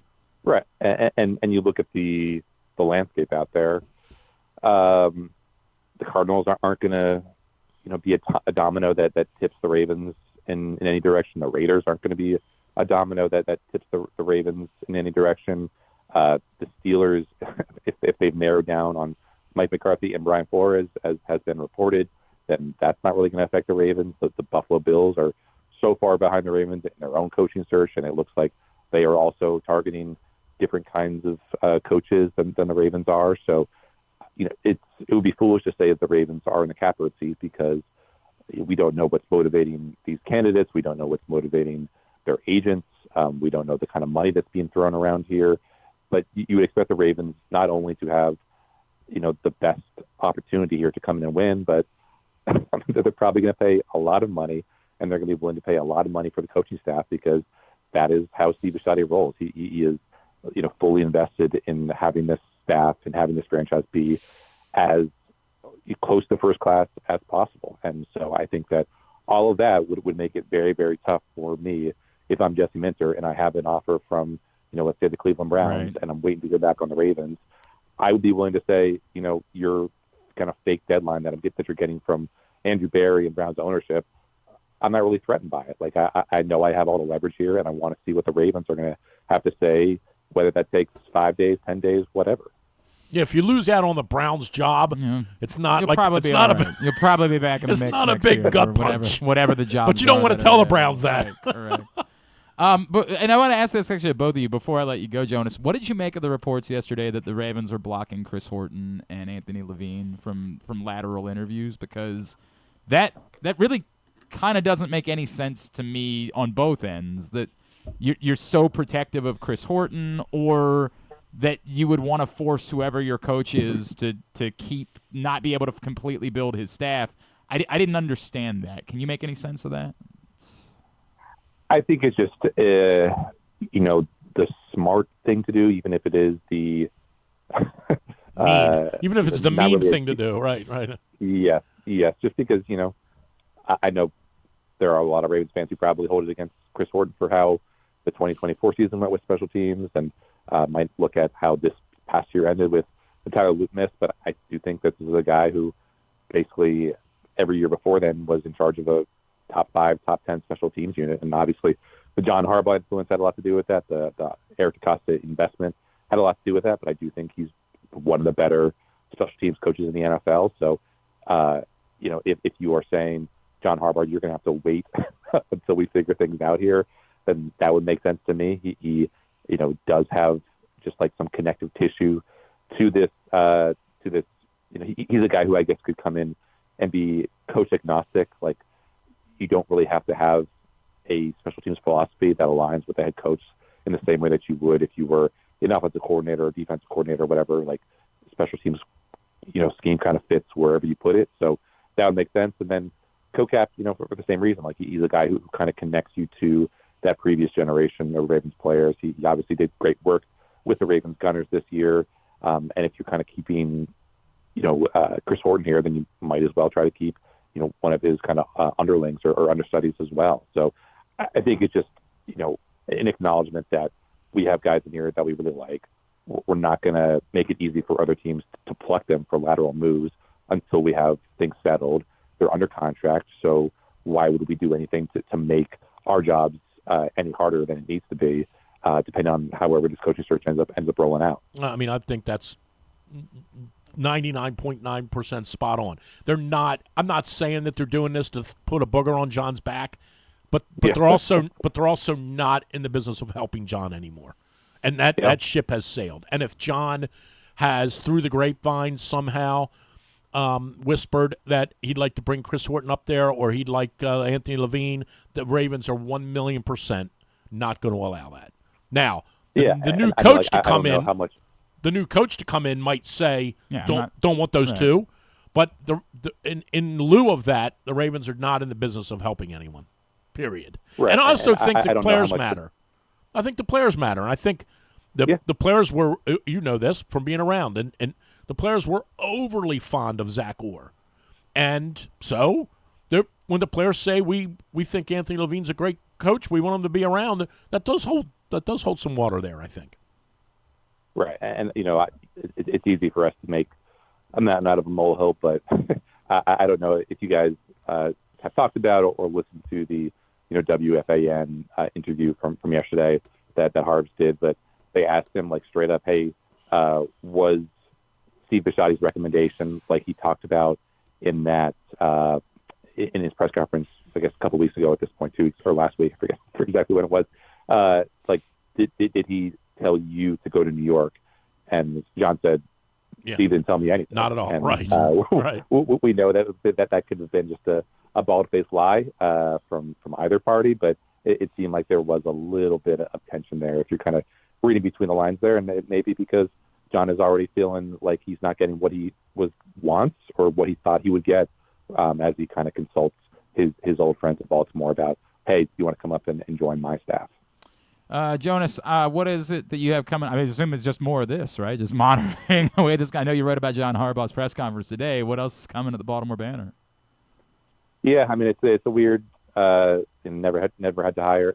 Never had to cover a coaching search, so it's just kind of the drip of this whole process. And I'm doing a lot of free writing. I'm hoping to talk to some people today just about the kind of behind the scenes operations of this kind of thing, and what exactly is important as owners and front office types make their considerations. I mean, I think the thing that I just keep coming back to is like so much of this is who you know. Like when you look back at who Harbs hired in 2008 to be his offense coordinator and defense coordinator, like defense coordinator was Rex Ryan, and he was already in house, and it made all the sense in the world to retain him. And then you look at Cam Cameron, and like, what connections did Cameron have to John Harbaugh, and what made him, the fit for that first coaching staff? And it was because John Harbaugh had been on Cameron's staff at Indiana, I think in the late 90s. So, like, what we saw with the John Harbaugh Todd Monken partnership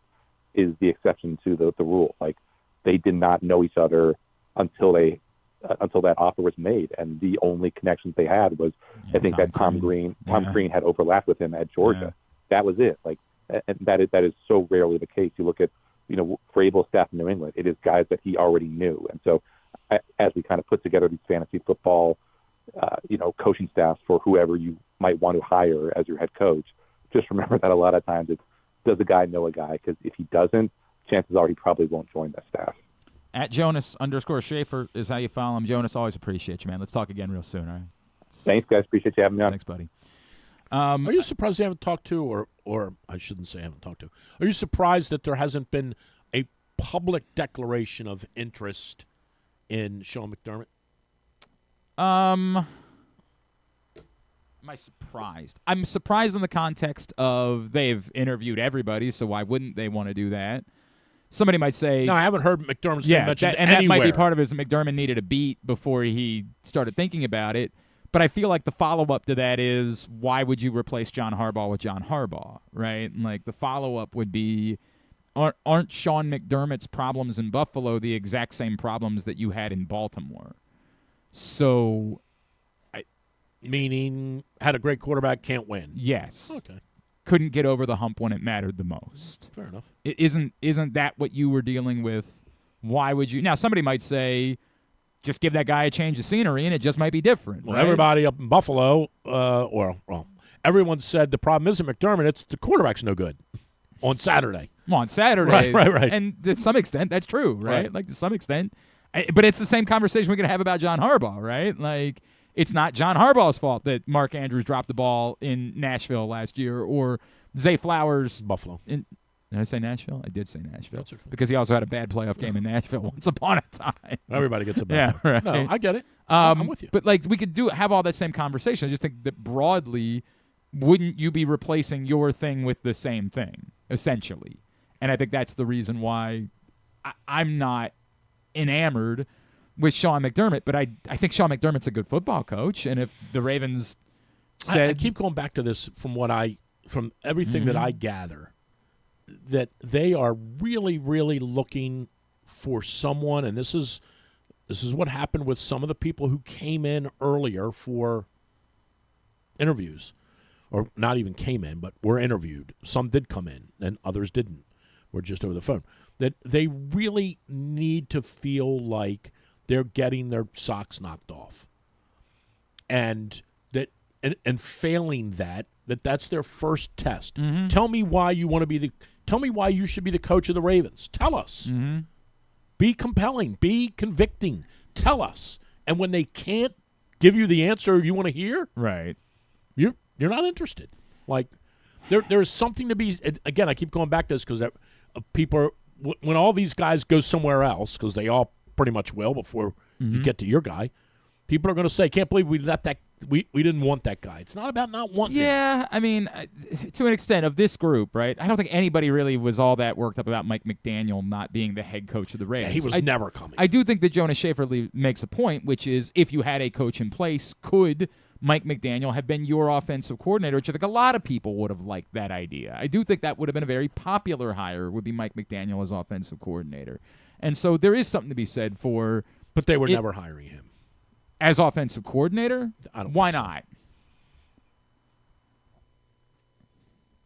For the same reasons they weren't going to hire him as a head coach. That part I can make sense. For the same Even though reasons. I disagree that it should be disqualifying. But for the same reason. But if that's the case, then I'd say their process is flawed. Okay. And that goes back to, I do not have the hubris in their process that they do. Right. Like, I don't think that they have some impeccable...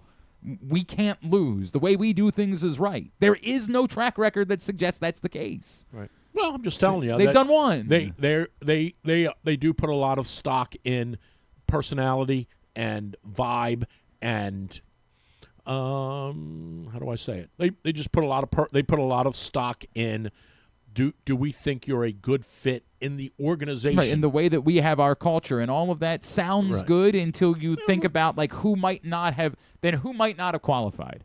Because when you say it that way, it sounds like Bill Belichick would have never had a chance in hell, right? Like, and maybe not. And that's part of the, and maybe like, I don't know. Yeah, part of the issue is like they can say, "Hey, that's disqualifying for us," and I can say back that doesn't work for me. Okay.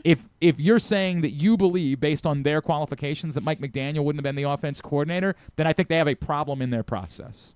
I think their process is a problem. Okay. And I would say it loudly that they have a problem in their process if that's the case. It would be insane to disqualify Mike McDaniel as an offensive coordinator. That would be bat-ass crazy. Well, to the disqualify Chargers certainly him. didn't disqualify him.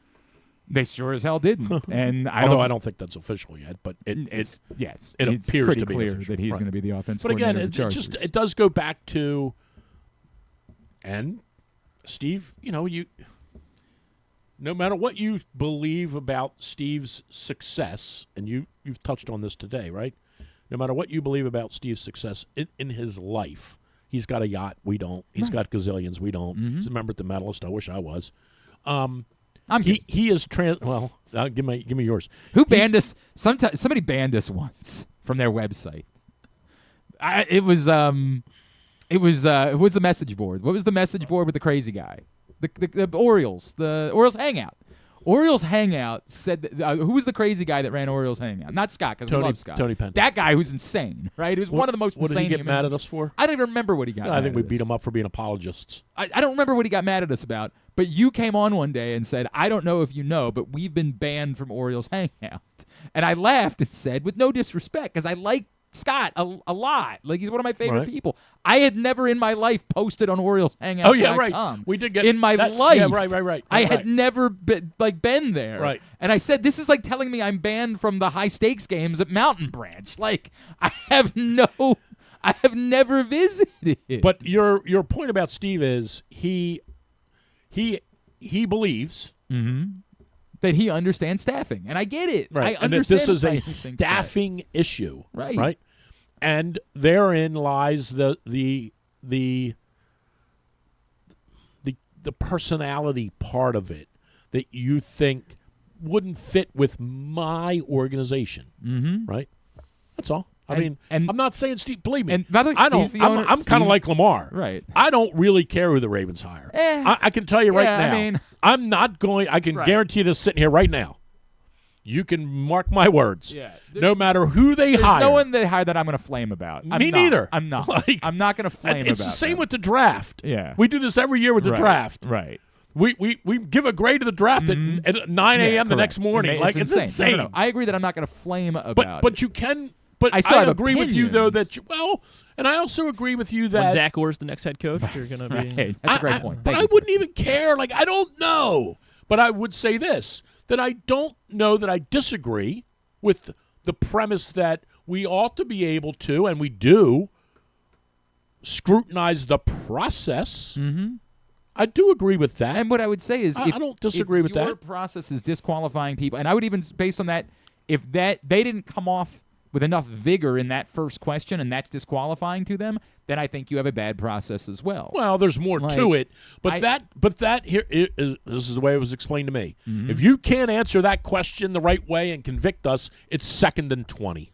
And that I like it. 2nd and 20, I can sort of understand. Right? Yeah, I can it's a football sort of analogy, yeah, right? Like I can sort of now you've understand got that. work to do, right? Right.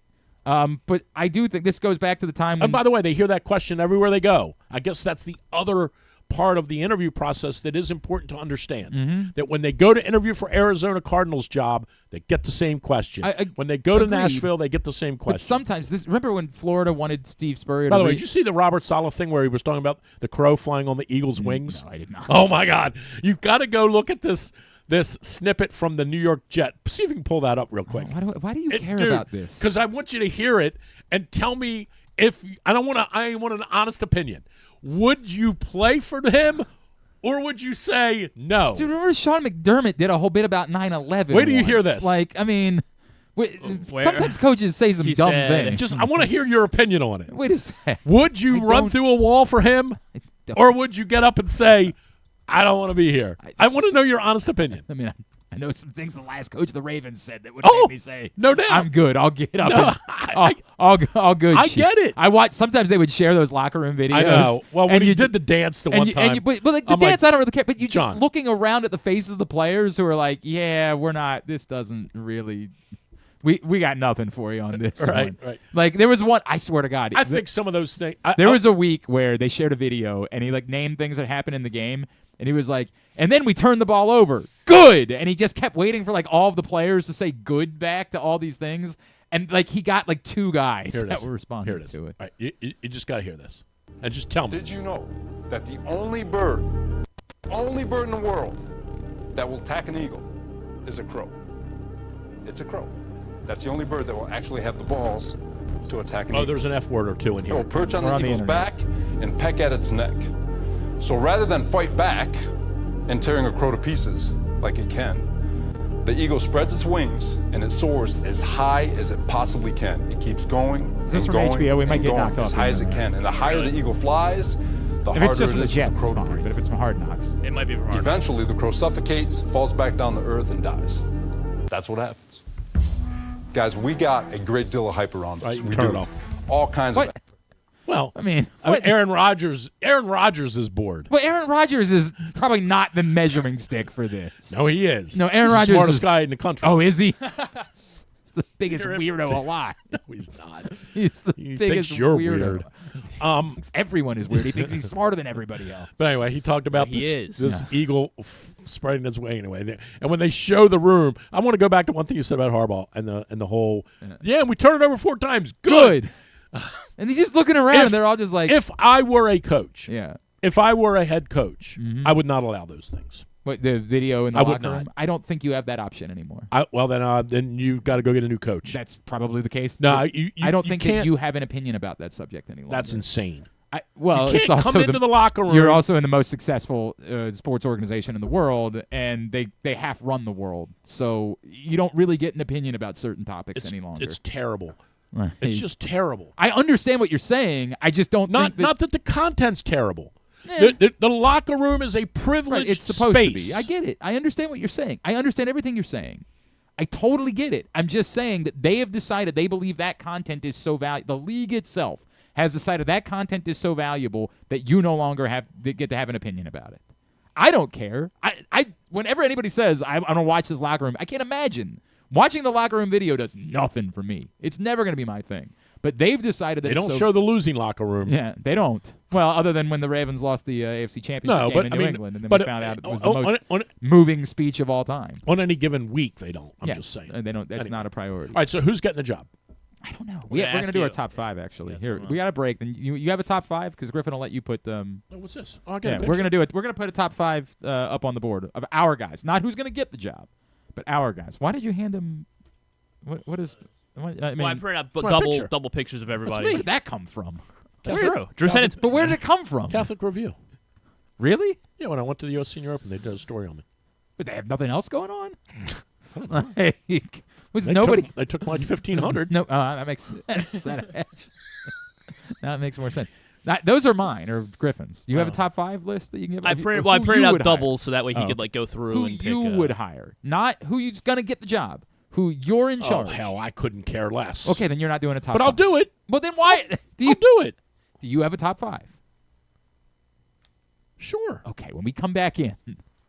There were things that you were have on a my Harbaugh list. picture? Oh, I don't think. I think it might be. No, Jay Harbaugh. Jay Harbaugh. I remember you put him on. You drafted him. That was bizarre. Well, but I mean, you and I have lost. Picks. It would be a Ravens. Has Griffin lost any picks yet? It would be a Ravens. Who had McDaniel on their list? It would be a Ravens hire. I can't remember. Because I lost my first round pick. I lost Stefanski, and you lost your. Technically, you lost your second round pick.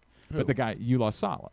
Oh, he was actually you said he was your top guy. Right. But you took him in the second round because you took Kubiak before him. So I guess I'm in the most trouble because I'm the only one that's lost. Yeah, I haven't lost round anyone. Pick. Who had McDaniel? Signetti's still out there. Who had McDaniel?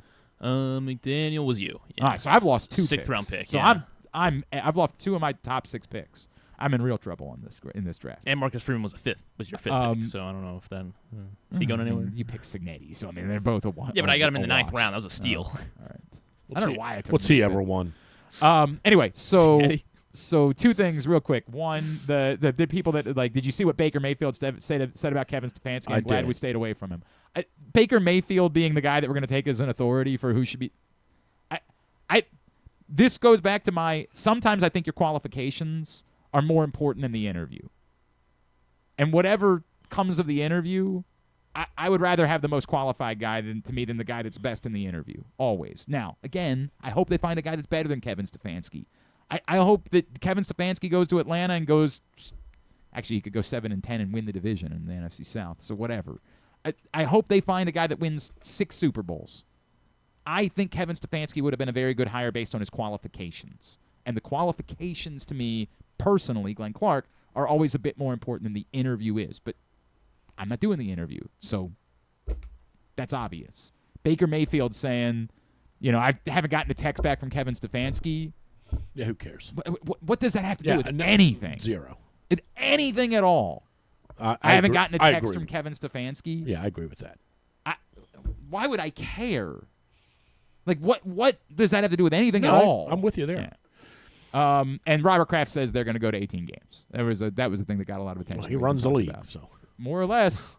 He says. Well, we knew it was coming anyway. Well, next year I always thought was going to be the year they had to fix this by, because next year the Super Bowl's slated to be on Valentine's Day. I thought they'd smart up and fix this by next year, put in 18 games, do the double bye, and push the Super Bowl back a week to do it on President's Day weekend. But it looks like they're going to run out of time to do that. Come back in. Today's show also brought to you by Live Casino and Hotel. This Saturday is the deadline for you to get in to win your trip to the Winter Games. I'm an Olympic skier, by the way. Oh? Yeah. There's a skier named Griffin Bass? No. While I was in Seattle, and we went to Olympic National Park, and I skied in the Olympics. So you were an Olympic skier. What were you doing in Seattle? Visiting my brother. Smoking weed. Yeah. No. You can't do that in Washington, can you? Yeah, you can do it everywhere. You can't do it in Texas. No? No. Are you sure? Oh, yeah. Drew found out the hard way. No. What were you doing in Texas? No, you can't do it in Texas. Anyway, livech.com is the website for you to find out more. But you got to get there by this Saturday. This Saturday is the last day to win your share of $50,000 and a trip to the Winter Games at Live Casino. I'll tell you what you can do in Texas. You can bang on the drums, and you can get in the Hall of Fame. Scandalous, absolute Bush League. Up about Carlos Beltran. Yeah, I saw what you wrote. You do understand they let David Ortiz in. He didn't bang on any trash cans. Yes, he used steroids. Allegedly. No, not allegedly. He failed a test. Well, they weren't allowed to test then. I understand, but they did, and he failed it. Well, that was a mix-up. It's over. What are you mad about? It was a mix-up. The joke is that they let David Ortiz in and won't let the guys that were good at baseball in. But Beltran should. I don't disagree with you about Ortiz. There's zero chance you can let Carlos Beltran in the effing Hall of Fame. Well, I got bad news for you, dog. It's unreal. I got terrible news for you. It's unbelievable. He's going to be in the Hall of Fame. What about Jeff? How do you feel about Jeff Kent? Steroid user, for sure. Jeff Kent was? For sure. There's almost no doubt. Come on, man. User. But again, they don't have a problem with steroid users. Yeah, but he got him from Barry Bonds. It's just, did you use steroids and you were a jerk to the media? Because if that's the case, you're out. It's not the steroids. The steroids are okay. We should have had Dan Connolly. Well, I don't know that I disagree with that either. Doing the right if thing. you're a jerk to the media, then you shouldn't be in. That's the way that it works. All right, we got to take a break. Then we'll do the top 5. Hurry up. That's next. Glenn Clark. The weather's getting cooler, so when you and your family are picking out a place to dine, be it lunch or dinner, let's make it nice and easy. Now, with 2 great locations, the Costas Inn remains your #1 destination. Whether you want to get steamed crabs in the full Costas menu out at the original location at 4100 North Point Boulevard, or sample the complete menu minus the steamed crabs at the new location above the grandstand at the Timonium Racetrack. Costas is your place to go. Check out the website, CostasInn.com, for a look at the menu, and if you want to plan that crab feast, call 410-477-1975. The Costas Inn. Get in the game with Volo Sports. With over 15 sports to choose from, join a league or grab a Volo membership for discounted play, free daily pickups, fitness classes, and exclusive events. But the best part? A portion of every league fee helps the Volo Kids Foundation provide free sports to over 5,000 kids across Baltimore City each year. Don't miss out. Early pricing for the winter season ends December 12th. Final registration deadline is January 15th. Sign up now at volosports.com/Baltimore. Gambling can be a fun and entertaining experience, but there are risks involved. If you're planning on betting on the game at the casino or on your phone or computer, know your limit, stay within it. Set a budget and a time to stop. Remember, gambling isn't a financial solution, and it doesn't mix well with alcohol or drugs. Know the risks and have a plan before you begin gambling. For free and confidential services, call 1-800-GAMBLER 24/7 or go to helpmygamblingproblem.org. The latest edition of Pressbox is available now, and it's our annual Best of issue, celebrating the top people, performances, and moments of 2025 in local sports. On the cover, we recognize 4 of the most significant athletes of the year: Orioles pitcher Trevor Rogers, Navy quarterback Blake Horvath, Maryland basketball star Derek Queen, and our 2025 Mo Gabba Sports Person of the Year, Ravens safety Kyle Hamilton. Pressbox is available for free at over 250 locations throughout the region, including your Baltimore area High's dairy stores. Plus, you can read the entire issue online at PressBoxOnline.com, where you can also find great betting advice and the best daily coverage of the Orioles, Ravens, and Terps. This January, go for the gold at Live Casino and enter to win the ultimate winter experience. Earn the entire month of January, and on Saturday, January 24th, you could be one of 25 lucky winners to take their place on the podium and win a share of $50,000 in prizes, including a trip to the 2026 Winter Games in Milano Cortina. Let the games begin at Live Casino. At Arundel Mills, must be 21. Please play responsibly. For help, visit mdgamblinghelp.org or call 1-800-GAMBLER. Contrary to what some people believe, I actually like this guy when he sleeps. Glenn Clark, talking sports. All right, back in here on GCR as we are winding down. All right, updated top 5. That's what we're doing. Updated top 5 coaching candidates. I put out a power ranking last week. Then we've been talking to people all over the country about these guys. And remember, I had somebody else. I ultimately said on WBL Friday night I had moved Kevin Stefanski to number 1. I was so taken aback by Gerard Cherry telling us like the real story of his relationship with Shedeur Sanders that I had elevated Kevin Stefanski to number 1. But irrelevant at this point. Okay. So updated top 5 coaching candidates. We'll put them on the board behind us. All right. This is who we want. Right. We would hire. Right. Not who we think the Ravens are going to hire. So I'll let Griffin start with number 5. We'll Okay. build up. All right. Griffin, I'm your going with number- the greatest coach possibly in the history of football, probably in the history of football. I will be, and the guy, and he's holding up what number he's going to put on that blank check we hand him, $2 billion. Kurt Signetti is my number 5. That's who I would hire. No NFL experience I whatsoever. thought you were going to say John Harbaugh. I was going to be like, he got a job already. Number 5. All right. There you go. Drew, Thank you. you're number 5. Well, I mean, I don't know why you wouldn't just do this. You got a problem with the cap anyway, and why wouldn't you just figure out a way to double dip? There we go. That's we left that sitting on the table for some reason from Pats on the Ass, and so Drew, give me a real number 5. Lamar. You know, that would have been a better bit if you had built it up and made him your number 1. That would have been a better bit in hindsight. I'll go Tony Weaver. I know they're very fond of him. I know. No doubt the Ravens love Tony Weaver. Well, and I also know they're in a little bit of a dilemma because they really would like to have him on their staff. And so this is one of the rare occasions. Remember when I said earlier to Jonas Shaffer, there's no one they're petrified of losing. They're not petrified of losing Weaver, but they don't want him to get another job because in a perfect world, he would be with them somehow. I understand that, but to me, Anthony Weaver to me is your head coach, or he's not a coordinator to me. Like, there's nothing. But that's what he's been. Well, but they haven't been very good. Maybe they haven't had good football players. They had 100 edge rushers. Okay. It's weird with Anthony Weaver. To me, Anthony Weaver is who you hire if you're looking for John But I would Harbaugh. like to. I mean, if they hire Anthony Weaver as the head coach, I'd be fine with that. Or maybe as a position coach. Okay. I just the results, and they had their opportunity to hire Anthony Weaver as defensive coordinator, Right. and they they said went with Zach Orr. We're good. Yeah, right. Like, I get it. Who can debate that? Yeah, I get it. My number 5 is where I put Jesse Minter, and I get it. Like, he's higher on a lot of people's lists, and a lot of people are making the assumption that he's the guy. He might very well be the guy. As people know about me, I prefer offense to defense, and I prefer experience to lack of experience. So now it's a ding on both. It's inexperience and defense. And that doesn't mean Jesse Minter might not be Mike McDonald, might not be the next brilliant, defensive mind. But based on the things that I'm interested in, he's just a little bit lower on my list. Jesse Minter's my number 5. I'm going with at my number 4. I am going also with Anthony Weaver as my number 4, just because. Yeah, I mean the familiarity is there. He's obviously a nice guy. Everybody only says good things about him. And if it, does it matter how much these guys can relate with Lamar? And I'm sure, I have no doubt that he has a relationship with Lamar Jackson, and depending how involved Lamar is, I think that's a guy that he could look at and say, I can get along with this guy really well, and he can surround us. He can put together some sort of coaching staff. He would help retain the Hortons and the Levines and whoever else that the Ravens want to keep around. So Anthony Weaver, I do have a take on that I didn't share with Jonas. While I understand what you're saying, I think that's Bush League. Let these guys get on with their life. To hold these guys hostage. Who's getting held hostage? Chris Horton and Anthony. Oh, gotcha. I think it's utter crap. Okay.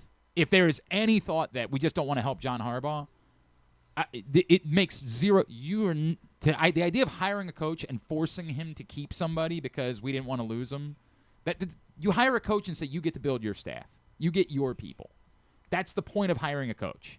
And actually, it's going to come up with another candidate.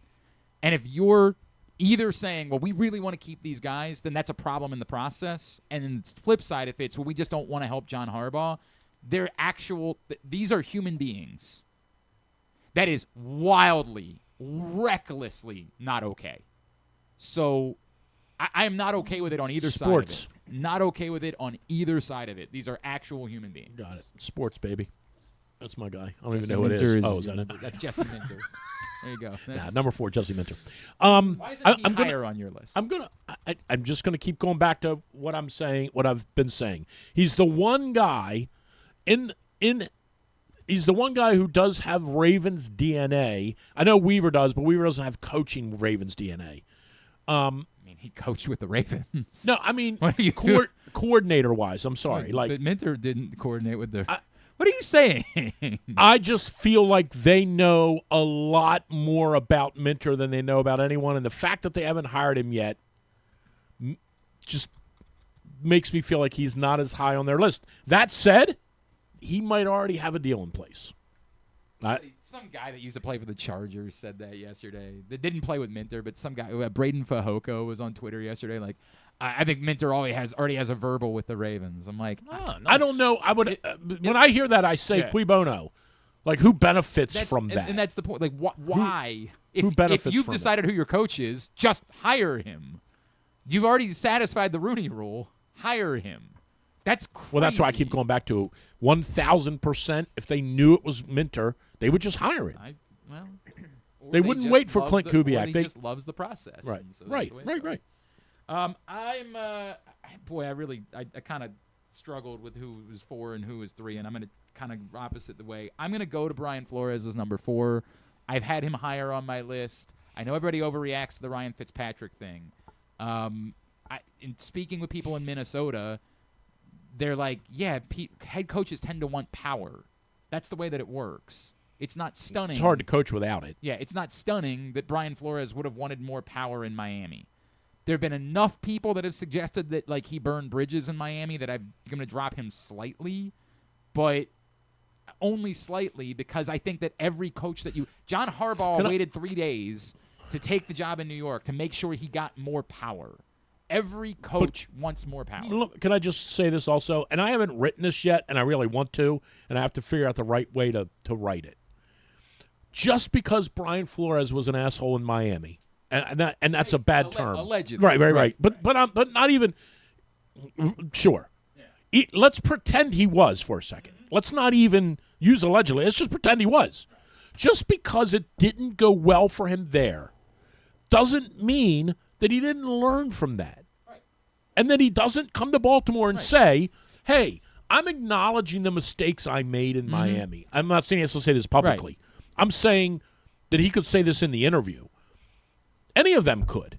Kevin Stefanski could. Hey, I know I have a checkered pass is the wrong way to put this, but I know I've made some mistakes. In my first coaching job, I made some mistakes. So I fixed those. And I'm coming to Baltimore, and I'm not going to be the Brian Flores that was in Miami because I'm acknowledging that maybe I didn't do some things the right way. Mm-hmm. I'm fixing that. I feel like fans put zero stock in that, and they just say, nope, Brian Flores was a jerk in Miami. He can't be in Baltimore. That was 6 years ago. Mm-hmm. The notion that you can't change is vastly or that maybe the underplayed. Circumstances didn't have something to do with the reason. Correct. Correct. Anything Like, I along just those don't lines. understand. I try very, very hard personally. Mm-hmm. I try very hard to never say. I mean, because I talked about this jokingly last week. Like I was 0-14 coaching at John Carroll. If Lou Eckrell would have held that against me, then you're screwed. I'd never come to Coward Hall. Like, plus, everybody thinks you're an asshole. yeah, right. Like, Right. The No, first thing somebody says to me, like, "What's it like being?" But around I don't Drew? know. I'm like, I just feel like we do this a lot. Nope, he was like this, Exhibit A, in San Francisco or Miami or San Diego, and so he's going to be like that here. Yep, and that's just not true. All right. So yeah, I mean, I don't think I am putting some stock in that Miami stuff with Flores, and it's not the reason. I disqualify him from my top 5 is because I think it would be stupid of the Steelers to not hire him, and I think he should be the leading candidate. So no, he's not number 3. Minter's gonna be number 3 for me. Yeah, sorry. And yes, oh yeah, sorry. I'm giving a lot away then. All right, well, thanks. Well, we don't need to hear an explanation. Yeah. Thank you. Minter's my number 3. Why? No. Yeah, he's been here. He's been here. I mean, is Chris Shula related to Don Shula? Grandson. Oh, then he's number 1 for me. No, all right. He's number 3. Everything I hear about Chris Shula, everything I hear, is ultra positive. I'm keeping my number 1 at number 1 because of the dark horse nature of it, but I think Chris Shula has a real chance to be the next coach here. It was interesting that he was the initial odds favorite, like with no known connection whatsoever. Right. That was interesting to me. I don't know. I'm not uninterested in Chris Shula. I just don't know enough about Chris Shula for me to be enamored with Chris Shula. I'm just going a little bit off of what I've heard about how enamored they've been with him. But again, you go to the next stage and they ask you 3 more questions, and if you go 0 for 3 on those, well, now you're not. We're playing chess now. My number 3 is Joe Brady. It's weird because, again, Bills fans don't seem to like Joe Brady, but I can't ignore 2 things about Joe Brady. The first being they had no wide receivers in Buffalo, none. They did what the Ravens used to do to Joe Flacco, where they were like, yeah, you can make it work with Marlon Brown and you're Kamara getting $20 million. Yeah, you figure it out. Yeah, good work. They had no wide receivers, and yet they had a top 5 offense in football with no wide receivers. And I get it. Somebody would say, well, that's because they had Josh Allen. And to some extent, that's true. But Joe Brady has also had successful offenses with Joe Burrow as his quarterback and with Josh Allen as his quarterback. That suggests to me that Joe Brady plus good quarterback. What did he coach Burrow? Oh, LSU, equals, right? Yes, yeah. Equals successful offense. Wasn't Stephon Diggs in Buffalo with him or no? Not with Joe Brady. Okay. He was at one point not the offensive coordinator, a different title. I'm not arguing with you. Okay, fair enough. In Buffalo, and then I think the last 2 years he's been offensive. Diggs has been a real hit up there in New England. Well done. Yeah, congrats. Christ. No, too soon. So yeah, Joe Brady is my number 3. I have questions, and by the way, both road teams are winning this weekend. That's what I think. I think. Like Although both. I'm not so enamored with the Patriots. I'm exactly the same way. I'm way more convinced the Rams are winning than the Patriots. I don't know how to explain the AFC because you're absolutely right. There's no way that you can think Jarrett Stidham is winning this game. But they might win 19-17. Nothing about the Patriots says I know. That's the team I want to throw myself behind. I know. There's nothing that they do that makes me say, I know. God, they're really good. Anyway, Joe Brady's my number. Have you seen their helmets? If they wear them. Well, they would never let them wear them because then they win for sure. I'm putting Shula as my number 2, and again, because this is the list that we would put together. And every time I'm watching Shula on the sidelines with the Rams, it's like, damn, this defense is so good. Obviously, they let up the miracle touchdown to force overtime because it was pass interference. Please. But also because my receiver's grabbing onto the dude. But anyway, go ahead. That's why I have him jump Minter because maybe there's something in what Jonas was saying that Bisciotti and the Ravens want to talk to every single candidate no matter what, and it could still be Minter after the Rams they finally your get to 30 talk seconds to the is Rams. up. and they can finally talk to the Rams and Seahawks assistants and Denver, I guess, as well. But I think that's why I think these next two guys are still coaching, and that's why I think they're 1 and 2 for me, is that they just can't physically hire them yet. I feel like Allen and Hangover 3 when they were doing the intervention. He's the only guy on the planet that can say anything about Hangover 3. Anyone else bored? With Hangover 3. I'm kidding. Number 2, Clint Kubiak. Clint Kubiak, number 2 on Drew's list. Yeah. Go ahead. I don't see anything wrong with hiring him. The only thing I will say, and this is not up to me, is I do hear that he isn't a knock your socks off person. That's the only thing I've got. As a person. Yep. But we're not hiring him for that. And to be fair, we're hiring him because he knows football. I don't think his father was either, and it worked out pretty well for his father. But this is where the Ravens hire, and this is going to go back to something you keep talking about, and I'm not saying this to discredit you, that this is where the Ravens want the guy to be buttoned up, and we want to take him around, and we want to put him out in the middle of, the Charles Street and say, look at our guy, and we want to be able to go sell sponsorships, and we want this is I want important. a guy in a ratted hooded sweatshirt that wins Super Bowls. Correct. This is important to the Ravens. I understand everything you're saying. We're selling $750 a seat tickets. And if that, again, and I don't think we'll ever know that that's the reason why they made a hire, but if that's what it came down to, then I would say that the process was I totally get it. But I do think we all know that is part of it with them. They do want a buttoned-up, good-looking, smells right, hair done the right way guy. All those things. They just do. They didn't hire X Ryan when they had the opportunity to hire X Ryan. Right. I understand. So, anyway. I understand. That's the only thing I hear about him. Yep. And by the way, I don't even think it's that. I just don't think he's I think he's very buttoned up. I don't think that Clint Kubiak would have any problem going out to a nice dinner or any of those things. I think his issue is he's just not uber engaging. I'm not interested in that. Yeah. I want to just go coach football. He's just not uber. I got news for you. Yeah. Ozzie wasn't that way either. That's a great point. My number 2 No, Ozzie wasn't the coach, but Ozzie wasn't that way general manager-wise. When they said, Ozzie, put a suit and tie on and come down to Capitol Grill, Ozzie's like, really? Yep. Yeah, you really want me to do that? You know how much I hate it. Yep, 100%. My number 2 is the candidate that I have the most differing opinion than any other candidate amongst Ravens fans. Apparently, yeah. Zach Orr. Yeah, Zach Orr. This is a guy that I've, in fact, another one that's been added. I already had him higher than other people did, and doing the work that we've done on him has put him higher on my list. Okay. Here's what I know. Nick Bonito was picked at the end of the second round and is one of the biggest edge rush stars in football.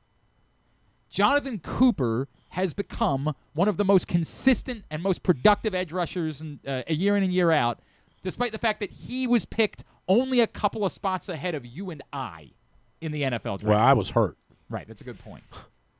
Now, Vance Joseph did fail as a head coach in Denver. It was fascinating to me. He failed, and they brought him back. Correct. And it was fascinating to learn that what happened was that Vance Joseph wasn't allowed to hire his own coaches, which is, the thing that I just brought up when we were talking about Chris Horton and Anthony Levine. That he was hamstrung, no quarterback, and didn't have his own coaches. He was never given a chance.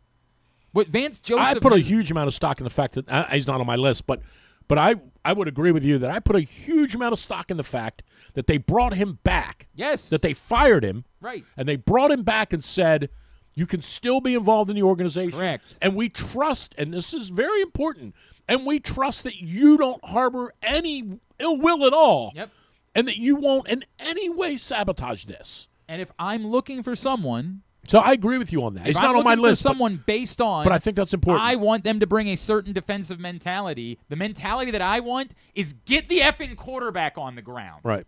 Because the Ravens haven't done that. Especially if it's Justin Herbert. Any of them. Anyway, you're thinking of something else. He still looks too young. Bradley Cooper in the league. Looks too young. I got a story to tell you. Oh, God. I know you got to leave. I got an amazing story to tell you. I said Bradley Cooper. Your eyes are all perking up. I have no idea why Vance Joseph isn't the more highly thought. If you love Jesse Minter, what does Jesse Minter do Young, that I Vance guess? Joseph doesn't do? Well, he got Oweh to play. I mean, that's true. I mean, Oweh was a first-round pick. I know. The guys that have worked in Denver weren't first-round picks. Right, I get it. One of them was at the end of the 7th round and has become one of the steadiest edge rushers in the NFL. All right, your 30 seconds are up. You're right. You're 30 you know what? You're right. Your 30 seconds are You're up. right. Now give him 5. Go ahead there. I will go with Clint Kubiak. I mean, he's the guy. He's the most coveted guy in this cycle, and I'm a little nervous now that the Bills are John Harbaugh open. was the most coveted guy. Yeah, in this you're cycle. right. You're sure.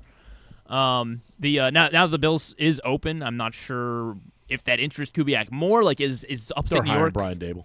You think so? I do.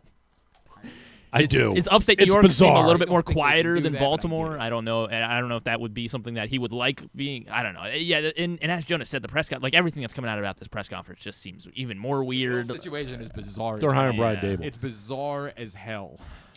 They're basically saying They're he throwing was fired Keon- because he Yeah. lost the game, but at the same time, Terry Pegula is saying he shouldn't have lost the game because he believes it was a bad call. I have no idea what's going on in Buffalo. And they It's just cut ties with insane. Keon Coleman mid press conference. Like that was also interesting. Just the whole fact that you're. Well, anyway, you don't want the owner speaking most of the times. Yeah. I'm just telling you, I think they're going wild card, and even I'm This going is who wild you card. want. I know Yeah. I'm going wild card. I think John Elway. There we go. This gentleman is. You said I he have couldn't- no idea. You said he couldn't shave, But he's got a You Broncos said he shirt couldn't on. shave. No, I'm going with Davis Webb. I'm telling you, dude. I don't know. No way. Yep. That's who I want. It's not gonna be him, right? Who drafted him? That's his number one. I get it. I- It's your number one. They man. are. All good. I'm cheating a little, but they are over the moon with how impressive he's If been. he's Sean McVay, go get Sean McVay. I'm all for it. I think he is Sean McVay. Although McVay brain farted all over himself the other night, and you and I actually agreed on that. And Signetti brain farted on himself. I have no idea. Why would you not just throw the ball and end the Signetti game? one is so much more reckless. The McVay one, you can make the argument, hey, the weather's no good. Like I can at least listen to the argument for McVay. The Signetti thing's one of the most. He deserved to lose for that. His He defense- deserved to lose. He knew his defense was going to make a play. Yeah, he knew because they had been making so many plays. He knew Carson Beck was going to throw an Yeah, interception. that part I'll listen to. The Signetti thing is nuts. The McVay one, I agree. But you get a first down, the game's over. 100%. It was the wrong decision. Right. But I can at least listen to the weather, the whole. All Signetti had done in the fourth quarter was go for it. Recklessly on because he knew there was no. And what advantage about the being up throws by that your 6. quarterback made both of the other occasions to keep the drive alive? Yeah. It was weird. Insane. Anyway, Davis Webb, that's my man. That's why he's only 5 on my list. Back to Clint Kubiak for my top. After I had you going one? Briefly. Kubiak, okay. Briefly replaced him with Stefanski. I'm back to Clint Kubiak being number 1. All right, quick. None of us have Cliff. None of us have Cliff King. Sean McDermott's I don't not think gonna the be- Ravens do either. Nate Shieldhouse to me is very interesting. I don't think that went over very well. I'm interested in Shieldhouse. Yeah, it's a similar McVay, Davis Webb kind of conversation. And like Davis Webb and there was somebody else that I just really struggled. Who else did I say I wanted to put on the list? There was somebody else that I really struggled By with. the way, in fact, he's not even on my top 5. Was it was Davis Webb? I think it was Davis Webb. I do think Joe Brady is a dark horse for the job. And I did not even put him on my 5, but I think the Ravens are very, very interested. Given that my preference is offense, there's not a whole lot of offensive options. To the point, Davis Webb is an offensive option, but he's never been the play caller. So that's right. It's hard for me to put him higher on the list, having not been the play caller. I Joe put Brady. and I put Shieldhouse ahead of I think Webb because he works with McVay. Also because I don't know who he is. He could walk in right now, and I still don't know who Nate Shieldhouse would be. Every And time Davis Webb that's more Sean McVay to me. has, and again, you have to remember, agents are working behind the scenes here. Every time Davis Webb is interviewed, every organization says the exact same thing about him. He is going to be an absolute star in the league. Now, that is the agent also passing on that information when he calls and says to Eric, hey, how did it go? Yep. And Eric goes, you got yourself one there, man. I don't know if we're going to be able to do it this time around, but you got yourself a horse there. doubt. He then goes to the media and says, Eric freaking loves us. Yep. And then he goes to Arizona Says you and better. says, You better. Yep. well, and then he also says to Arizona, what'd you think? And Arizona goes, holy It's S. really impressive. Yeah. So he just put every every team that's interviewed Davis Webb has been gaga over him. Lot to like there. All right, But he might not get the gig. Quickly, can we do a quick tidbit because it's 1:05? I gotta go. I actually have to make a phone call. Yeah. Tidbit is I can't keep doing these 2-hour shows. I know it's outrageous without getting paid. You didn't get your? No, I mean for more than 2 hours. Oh, okay, all right, thank you. Yeah, I mean Tidbit brought to you by the print I'll issue take of the Press 200, Box, still but I can't. available for free at your Baltimore area Highs Dairy stores. Go pick it up today.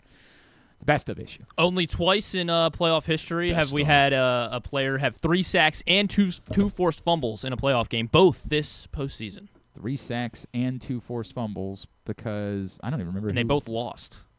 So one happened this week, one happened the wild card Who had weekend. 3 sacks and 2 forced fumbles and lost. What am I forgetting? I'm Myles Garrett.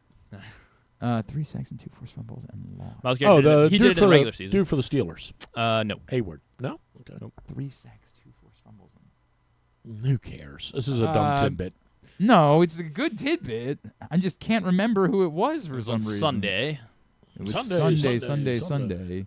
Lost. Oh, it was Will Anderson. Yes, Will Anderson against the Patriots, and then another guy who also faced the Patriots in the wild card round. Oh, you're asking me to remember what happened in the Chargers. first round of the playoffs. Yep. Oh, yeah. Owe. Dafe Owe, 100%. Dafe Owe Yeah, and I Will did Anderson. forget that he 3 was- sacks, sucks. 2 forced Owe. fumbles. Yeah, glad they got rid of him. All right, Tubular is brought to you by the Costas Inn, who brings you the Stan the Fan Variety Hour. Every time there's a baseball move, Stan hops on and talks about it. And tomorrow night, Rick Dempsey is going to be at the OG Costas Inn, 4100 North Point Boulevard from 6 to 8 p.m. You want to be there to hang out with Rick tomorrow night at the Costas Inn. No cost, no nothing. Just hang out, have some delicious food, and hang out with Uncle Rick tomorrow night from 6 This means to the 8 Mets, p.m. since they traded for Luis Robert, means they should be out on Frommer. Cody Bellinger? Or both. Yeah, both. Who did the Mets trade for? Luis Robert. Luis Robert. From the White Sox? Yeah. Who did they give up for him? I don't know. Luis Angel Acuna. Gavin and Sheets somebody said he's else. the most talented baseball player he's ever been with. That might be true, but he's never. No, I'm just saying. He's a White Sox. I didn't do it. I didn't. Kind of We wasted. also didn't do our. Oh, by the way, we're getting 38 inches of snow Saturday. We didn't do our formal goodbye to Jorge Mateo, which Oh, what a shame. Hip hip. Jorge. I have this complicated relationship with Jorge Mateo where he was responsible for some really fun moments, and I do appreciate Dropping the that. ball in center field. Yeah, That one maybe wouldn't be at the top of my list. Why are you so negative?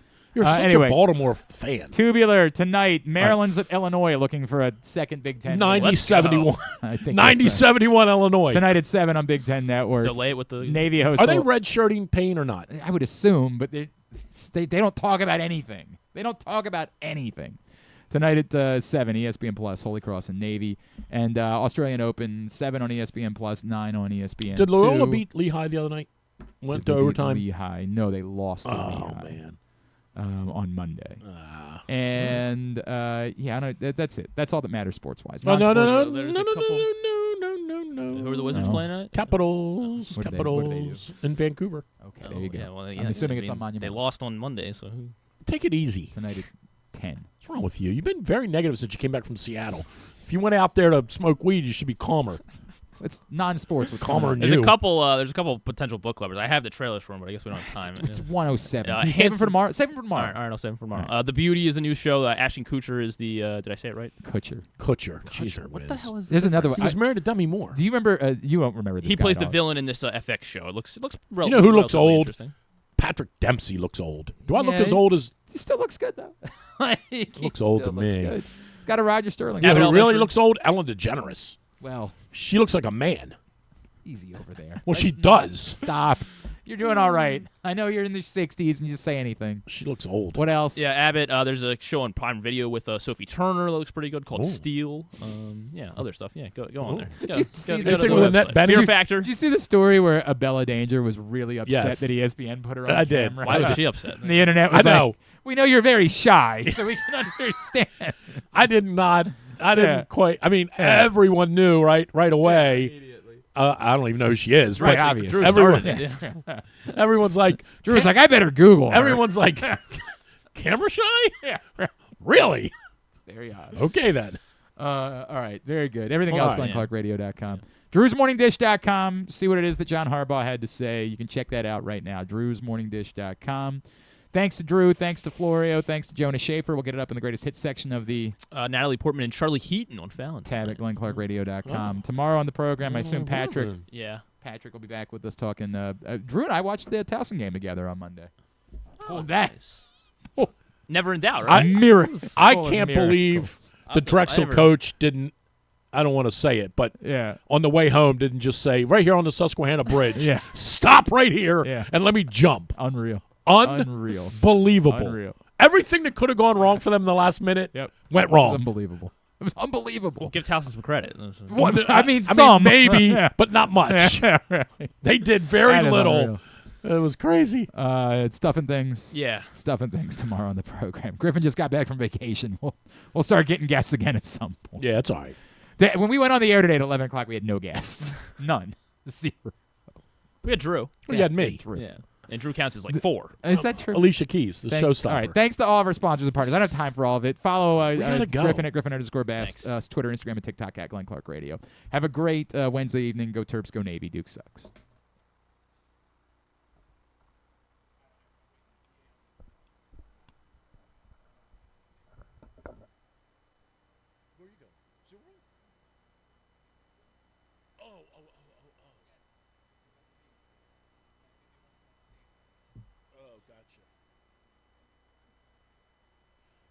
Well, it ain't looking so good. And we miss these a lot. But this one ain't looking so good. This one looks like we're going to get it.